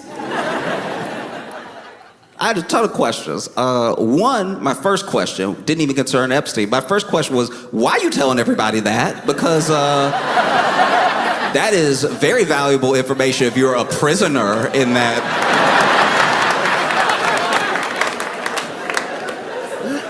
Because you know what they play in prison, the news.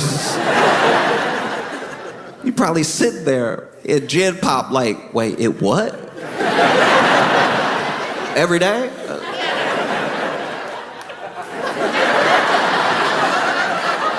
I gotta go take care of something. So she says, look, this is the way that system works, so we're actually gonna be supplying more video footage to show that there's a minute missing every night. And I was like, why would you say that? The people in prison can hear you. But also, that's a pretty bad system. It was supposed to be watching somebody, and it takes a minute to blink. That's pretty wild. That it's just gonna be missing every day, and you're telling us that like it's not an issue at all. Felt crazy to me. And then they release the video, and then people go digging, they go looking, and one of the things they find is that the video has been doctored. Somebody at some point read the video through Adobe Premiere and did something. And I'm not saying, look. I'm not saying there's anything wrong with Adobe Premiere, all right? All I'm saying is I would have thought the government, with all their resources, you know what I mean? Like the government would have like a special program. That just feel pretty cheap to make an Adobe Cloud account that you run this Epstein tape through. Like nobody's gonna know, so then people are wondering about the missing minute. They're wondering about how this video's been tampered with. And then even people who watch the full 10 hours of the video, because you gotta remember, some of these people are dedicated. They're like, there's actually a guard that leaves one way and never comes back, which proves that there's two ways to enter that hallway. And I was like, oh man, he's so screwed. Trump, he's very good at creating a distraction, and he tries. He did his best. He said that he was gonna revoke Rosie O'Donnell's citizenship.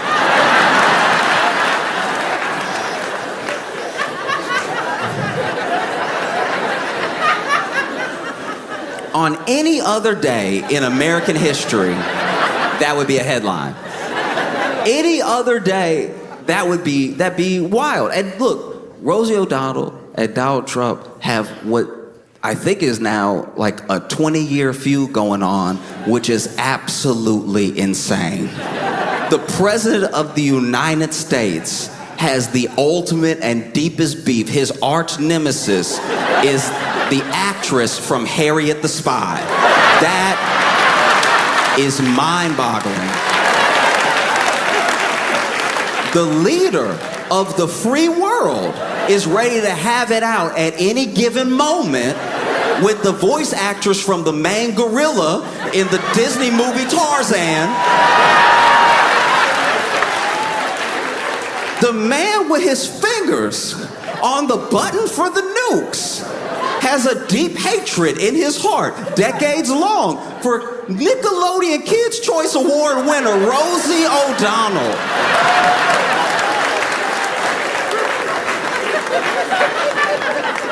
This is an unacceptable timeline.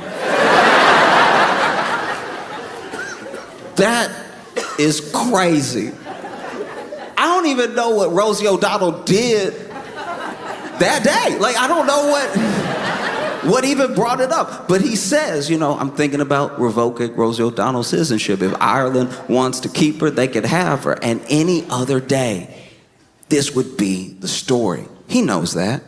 Who knows? Look, I'm of two minds about this thing because it is clearly a distraction, so I don't want to spend too much time on it. But I'm of two minds about this thing because, one, obviously, there's a world where he's just like saying stuff to say stuff to like swiftly like move the news cycle in another direction, and he may not do anything. But the fact, as a sitting president, that he would even muster up the corner of his thumbs to put that into a phone to go out to the world is so deeply insane. Because this thing that he's doing now is not just a step too far, it's the entire field too far. Rosie O'Donnell is an American citizen, a citizen. And so if he can do that, then truly, 100%, without a doubt now, nobody is safe. What started this whole like immigration, fear-mongering, you gotta remember, because you have to understand, as a platform, people have been running on it as long as there have been, green cards and immigration programs. Oh, is it a little too much? Oh, we don't like what it's doing to the landscape of our neighborhood and everything. And people have won votes on it. That's nothing new. But what's turned is the way that people are openly nasty and disgusting about it. There's always been racism in it.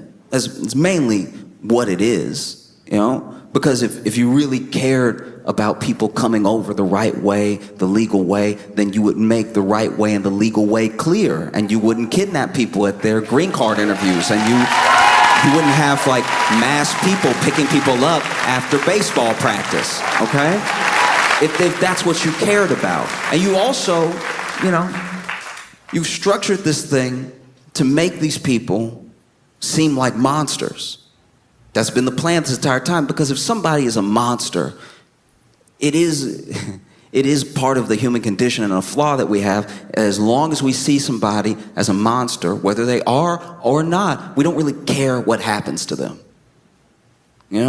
It's why they can make conditions in prison so bad, because the assumption is, well, everybody that's there deserves to be there, so screw them, right? If they don't have a clean water, or if they can't shower, or if their food's contaminated, good. Because they did something bad to earn that place, right? And it helps you strip the basic humanity of looking at another person, whether they've made a mistake or not, or looking at another person, whether from a different country or not. And if you get really good at stripping that humanity away, you can do whatever you want, and then you start to be able to do whatever you want to anybody that you want. And that's what's been creeping up this entire time. What started as like, guys, they're eating the dogs. Remember, they're eating the dogs, they're eating the cats. Nobody's pets are safe. It was getting so dumb. It was past like, these are criminals and they're killing us and they're coming over here to do terrible things. And then it started to morph a little bit more. Okay, look, I know that they're going through the proper channels and everything, but they have a misdemeanor in another country. Do we really want somebody like that to become a citizen? Maybe we should deport them now. No, I understand that they have their green card, but they also, I don't know, they have this weird past I don't like, or they wrote an op-ed I didn't like, or they said a thing that I didn't like. So do we really want someone like that in our country? I know that they are a fully naturalized citizen, but the way that they became a citizen is a little bit under suspect, because I said so just now. So maybe we'll deport them. And now we're all the way to the point that American citizens that I do not like can be gone. And so you see, when you let somebody's humanity get stripped away over and over and over again, and it's in the back of your head, and you even go with the lie. They probably did something, or maybe they shouldn't have done that thing, or maybe they have a good reason. When you do that enough and it finally comes for you, don't be surprised. Because the thing with the Rosie O'Donnell, it's like there's a part of it that I think is nothing. I'm not saying that thing is absolutely gonna happen. I'm just also saying that the fact that he even fixed his fingers to put it out is a problem. And normally, on any other day, it would have been such a problem that it's what everyone on the news would have been talking about. But this was a different day. This was a day where Dan Bongino is so upset he doesn't even report in to work. He's tired of arguing with Pam Bondi. He might resign. Other people are talking about resigning. This Epstein thing isn't going away. And so then Donald Trump did what he does best, what he does in a crisis, and what he does when it counts. He made it worse. Like a kid throwing a rock through his own window. He makes it so much worse. And now Trump is dealing with that fallout. There are people calling for Pam Bondi to resign. There are people that are asking Trump extra questions. And then Trump crashes out spectacularly while y'all were probably parking. And so I'm gonna do this real quick. I don't like to use my phone or bring my phone out often, but I have to read you what Trump posted. And admittedly, look, I'm gonna read every word that he posted, all right? But I will be doing it the way that I read it in my head. This is insane. What's going on, my boys? Boys in quotations. Oh no, what's going on with my boys? Boys in quotations. And in some cases, gals? Also in quotations. Are you asking us a question about what's going on with them, or are you confused about the gals specifically? They're all going after Attorney General Pam Bondi, who is doing a fantastic job, all caps. We're on one team, MAGA, and I don't like what's happening. We have a perfect, all caps, administration, the talk of the world, all caps, and selfish people, in quotes, are trying to hurt it, all over a guy who never dies. What?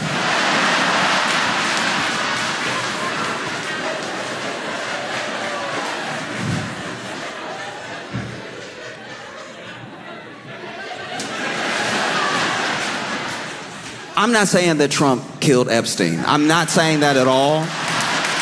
I'm like specifically not saying that. I need you to understand that I am explicitly not saying that Trump killed Epstein. I'm just saying that if I was like driving in my car and I hit somebody and I somehow got away with it, but I saw them every time I closed my eyes, I'd be like, this guy never dies.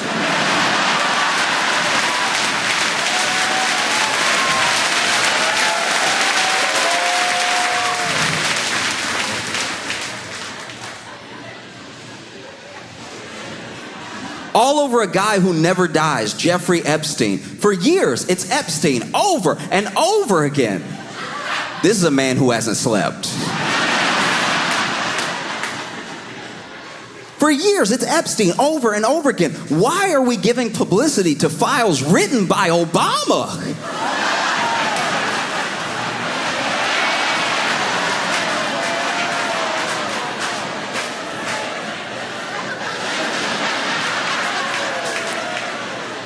You know what's so good about files written by Obama is that Trump was sitting there knowing he know Epstein. Trump knows Epstein so well. They were friends. Trump lived so close to Epstein in Florida that Epstein had to knock on his door and let him know he was on the sex offender registry. Like, that's how close they lived together. He knocked on the door, was like, hi, the court has ordered me to notify you that I'm in the area. I have been convicted of a few crimes, and I left my suit jacket over here last night, so. That's crazy. By Obama, and it's a list. It's a list. It's, why are we giving publicity to files? You know what it also is?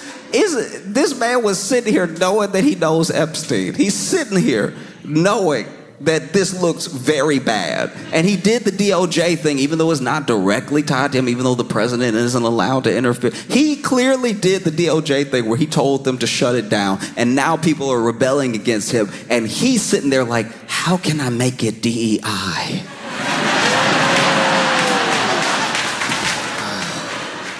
Obama. Thanks, Obama.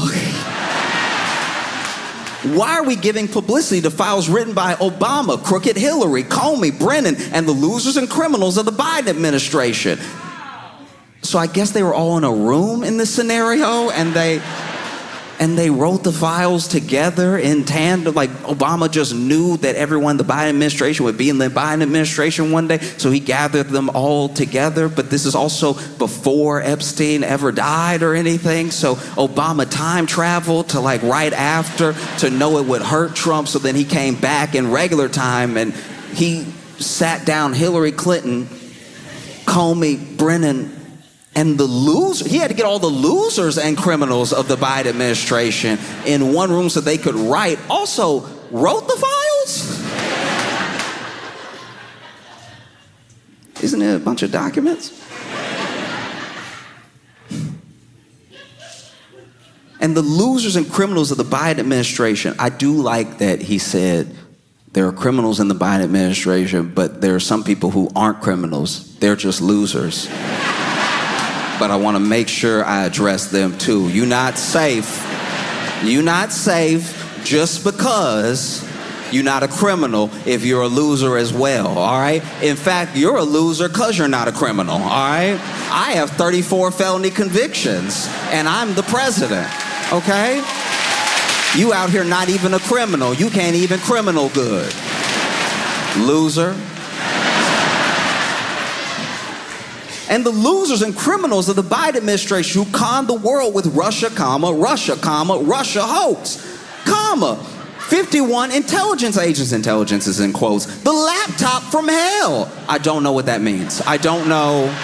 I really don't know what that is. I don't know if that's like Hunter Biden's laptop or a laptop with Hillary's emails on it, or if he just had a bad experience with an HP laptop. But like, that is also in all caps. The laptop from hell and more, question mark. They created the Epstein files just like they created the fake, all caps, Hillary Clinton, Christopher Steele dossier that they used on me. And now my so-called friends, this man hurt because my so-called friends, as a world leader, my so-called friends is the most Regina George Mean Girls line I've ever heard in my entire life. My so-called friends is wild. Foreign diplomats, world leaders had a dinner that Trump was at, and they made fun. This is his first term. They made fun of him at the dinner. He could probably hear him in the background. They were laughing. It was like Boris Johnson and Justin Trudeau and other people, and they were over here doing him. They were over here like just making fun of him hard, cracking up, talking about how he doesn't know how to spell, everything. They were getting him good. They were roasting him. And then this man comes back to the U.S. and I'm pretty sure it was Fox News that played the tape that somebody got of them making fun of him, not with a bunch of audio, and his head was down a little bit. You could tell his feelings were hurt, for real. And he was looking down and everything. And he just said, yeah, I didn't know that, like, they were, like fake like that or anything. Even in that moment, he didn't say my so-called friends.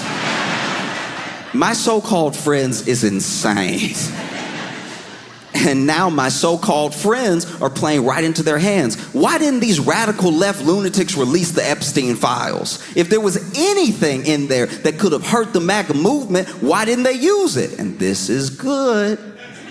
This is clever. He's doing what he does. This is the Republican talking point that's going to go around. Look for it over and over and over again. Well, why didn't Biden release the Epstein files? If there was anything in there that could hurt Trump, that could derail MAGA, why didn't he release it? All right, that's the most I know you are, but what am I logic I've ever heard in my life? Because you're the president now, so you could release them. I know that Biden didn't release them, but you could release them. You could. You could release them if you wanted. You could, You could, like, I dare you. I was just saying, like, I dare you. I bet you won't. I bet you're too scared. I bet you won't. But you could. I know Biden didn't, but you're the president now, and I thought you were a better president, so you could. You could do anything that Biden didn't do. You said that. You were like, there's a bunch of things Biden can't do that I can do, that only I can do, and one of those things is release the Epstein files. Like, I bet you won't do it, though, because you're scared. No, it's just funny, man. He's going through it. Why didn't they use it? They haven't even given up on the John F. Kennedy or the MLK Jr. files, which is a terrible idea to bring up different conspiracy-laden things while you talk about there not being a conspiracy. That's crazy. That's a terrible move. This man is derailing. No matter how much success we have had securing the border, deporting criminals, fixing the economy, energy dominance, a safer world where Iran will not have nuclear weapons, it's never enough for some people. This man is spiraling. It's never enough for some people is not what a president says. It's never enough for some people is not how you speak as a president. That's how you speak as a dad who just finished a 16-hour shift and somebody tells you to take out the trash. It's never enough for you people. Every day, I've been awake for 24 hours. It's my birthday. Yeah, thanks for the time. It's never enough for some people. We are about to achieve more in 6 months than any other administration has achieved in over 100 years. And that's true. That's true. We're all going to die. And we have so much more to do. We are saving our country and making America great again, all caps, which will continue to be our complete priority, all caps. The left is imploding. Kash Patel and the FBI must be focused on investigating voter fraud, political corruption, Act Blue, the rigged and stolen election of 2020, and arresting thugs and criminals instead of spending month after month looking at nothing but the same old radical left-inspired documents on Jeffrey Epstein. Let Pam Bondi do her job, all caps. She's great, all caps. The 2020 election was rigged and stolen, and they tried to do the same thing in 2024. That's what she's looking into as AG, and much more. 1 year ago, our country was dead, all caps. Now it's the hottest, all caps, country anywhere in the world. Let's keep it that way and not waste time and energy on Jeffrey Epstein, somebody that nobody cares about.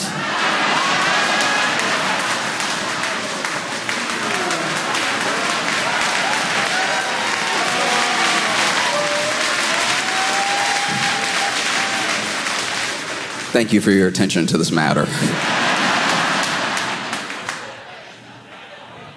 There's a thing I read about a long time ago. There was this leader named Father Yod, and Father Yod was the head of the Source family. The Source family was this collection of people. Some people called them a cult and everything, but they mostly kept to themselves. Like, they ran like a vegan restaurant, I think, and they just minded their own business. But one of the most interesting things about Father Yod was Father Yod told them early on, before it was ever even really a cult, before there were even a lot of members, I'm God, and don't go to a hospital. That was his thing. And that happens in a lot of cults, by the way. Don't go to the hospital because hospitals are full of experts who can provide answers that I can't. So if I can cut you off from other experts, if I can cut you off from people reasoning in a way that is just direct with logic, I've already started to bring you into the fold in a way that you'll never leave. And so Father Yod would tell them, don't go to a hospital, right? And so they didn't. Members of the Source family would not go to a hospital. And they did what I would say was generally well for a cult as far as length. A lot of cults fall apart in those first few years. You know what I mean? First year, everything sort of starts out good. Everybody's just having a good time, making friends, living in a commune and everything. And then year two, somebody try to get you drink something or do something else. Just people start coming for your mouth, you know what I mean? And all sorts of ways that get uncomfortable, and that's usually when the cult falls apart, because there are people that are like, ooh, I'm not gonna do that, I'm not gonna drink that, ooh, that's weird, no, I'm gonna go, right? And then that's when leaders sort of crumble and start having power grabs, and they get paranoid and everything. This didn't really happen, at least from what I read, to the Source family, Father Yod, and they stayed together long enough that there were members of the community that started coupling and even having children. And it got to the point where they were about to have the first baby born into the Source family, but they can't go to a hospital. They can't go to a hospital, and something like feels wrong. And no one can really describe what it is, but basically this member starts going into labor in real time. So everybody is looking over to Father Yo. You know, you said you were God. You told us not to go to the hospital. I think you're gonna have to deliver this baby. And so this man does it. He delivered the baby, but when the baby came out, it wasn't making any noise. And it wasn't moving at all. And people started crying. Everyone was devastated. There was so much joy around having a new person in the family. And Father Yod, he did something. I don't know what he did, but the members described it as him just clearing the airway gently a little bit, and out of nowhere, after all that silence, after no movement, the baby cried and it started moving. And if he thought he had followers then, if he thought that they were believers then, we don't need a hospital. And it got to the point where one day Father Yo was like, you know what, I'm done with this whole like earthly thing. I'm tired of healing y'all and everything. Everybody coming up to me all the time, I got a cold. Because that's what he would do. People would like have a cold, and then he'd be like, blah, blah, blah, blah, and then they would still have a cold, and they just get over it in 2 weeks because it was a cold, right? But then when they finally got over the cold, he'd walk by and be like, did it? And it's like, all right, well.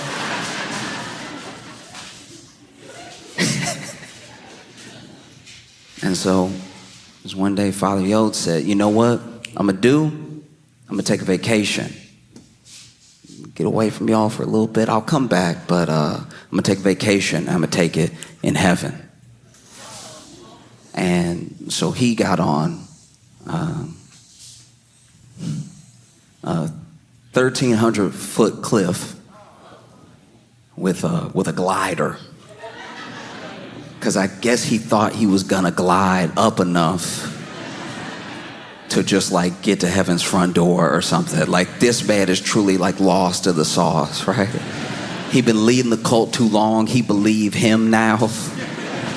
I wish I had half the confidence. Because that's so crazy to think you're just gonna fly up to heaven and stay up there, but you also need a glider.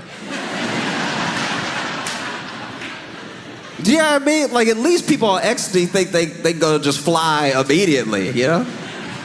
This dude gets on the glider, takes off, and never did this before in his life. Wasn't trained or anything. And so he jumps off the cliff in the glider, and he goes perfectly down. He goes straight down. This man, bow, right? And so the followers like, oh, he went the wrong way. And then they come down the cliff and everything, and they come to get him. He laid out. I can't even do it. He laid out. He laid out like, but not like busted up. He's not dead. He's laid out like this. And didn't have any, to what I read at least, he didn't have any significant, any substantial like bruising or markups on his body. Another miracle, you would think. Turns out everything stayed intact, but his guts were all upside down. Like this man stayed perfectly in his body, but his lungs were in his feet. Like he and so they run up on him, and he over here laid out like, I can't even do it right. Like laid out like... When they find him, glider crash, he laid out like this. And they run up there like, "Father, father." And he's like, "Get me to a hospital." Get me to a hospital now. And the followers are like, "What?" And he's like, yeah, the one on 32 Roscoe, please. Hurry up and get me to a hospital. And there's different accounts of this. I'm sure that there's followers that say he never asked for a hospital. I'm sure there's followers that say he asked for a hospital immediately. But this dude is like, "Get me to a hospital." And then the followers are like, "What? Why though? Like, you said never go to a hospital. You said that that's not real science in there. You said that you get sicker if you go to a hospital. We can't take you to a hospital." And he said, "Get me to a hospital. I'm serious. Oh, I feel something upside down." You know what it probably sounded like? I mean, I'm not there. We don't have the footage or anything. But I imagine if you fall 1,300 feet down, you probably sound like that grape lady. Remember that grape lady that was crushing the grapes? Then she fell, and then she went, "Arr, arr, arr, arr, arr, arr." Off camera, we didn't see her.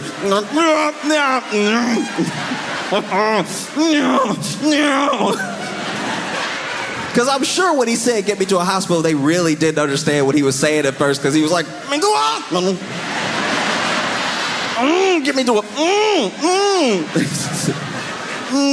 I think my spine behind my balls. Get me to a hospital."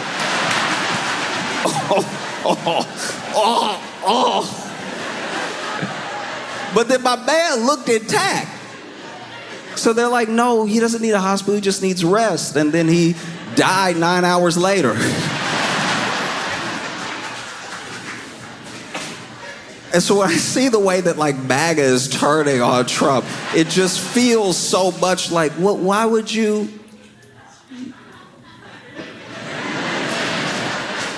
Wait. Why would he lie? He really doesn't understand. Trump truly doesn't understand why this thing won't go away. And it's because he doesn't understand people. You know? Whether it's, the MAGA base, whether it's Q, whether it's anybody online, anybody interested or concerned about anything to do with Epstein, all those people are people. So if you lead people on and you lie to people, they have a reaction. You can't just get something and give nothing in return. And people won't let it go, and they won't give up on it, because this man is real. He really existed. And he really destroyed a lot of lives. And for all of our faults as humans, we care about that. And so no, we're not just gonna let it go. It's not like some passing fad of a thing. I think it is to him, because he just uses what he needs while he needs it to get what he wants. And once he has it, he throws it or the person who gave it to him away. And it's something that some people are finding out right now, that he'll betray you on a dime. Nothing matters to him. Because if this thing doesn't matter to him, then nothing matters to him at all. There's no way around it. People care because vulnerable people were victimized for a very long time. And whatever part you had to do with that, it can't be covered up, because there's nothing that screams, "I'm in the Epstein files," like, "Stop looking for the Epstein files."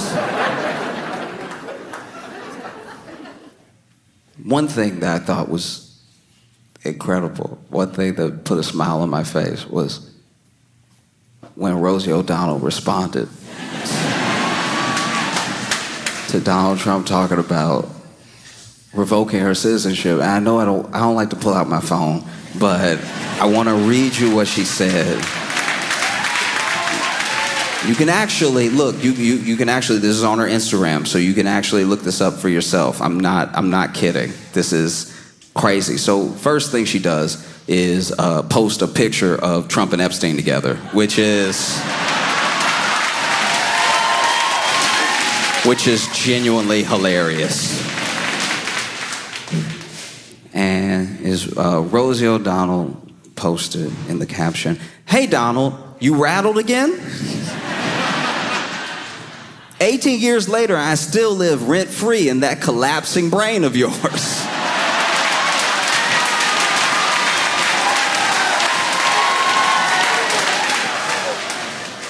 I'm gonna be honest with you right now.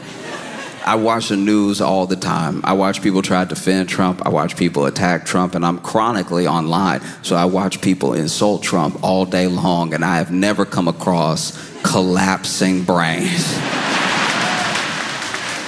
Collapsing brain would actually explain everything. It would explain the made-up words. It would explain the spelling. You call me a threat to humanity, but I'm everything you fear. A loud woman, a queer woman, a mother who tells the truth, an American who got out of the country before you set it ablaze. You built walls, I built a life. I'm an autistic kid in a country where decency still exists. You crave loyalty. I teach my children to question power. You sell fear on golf courses. I make art about surviving trauma. You lie, you steal, you degrade. I nurture, I create, I persist. You are everything that is wrong with America, and I am everything you hate about what's still right with it. You want to revoke my citizenship? Go ahead and try King Joffrey with a tangerine spray tan.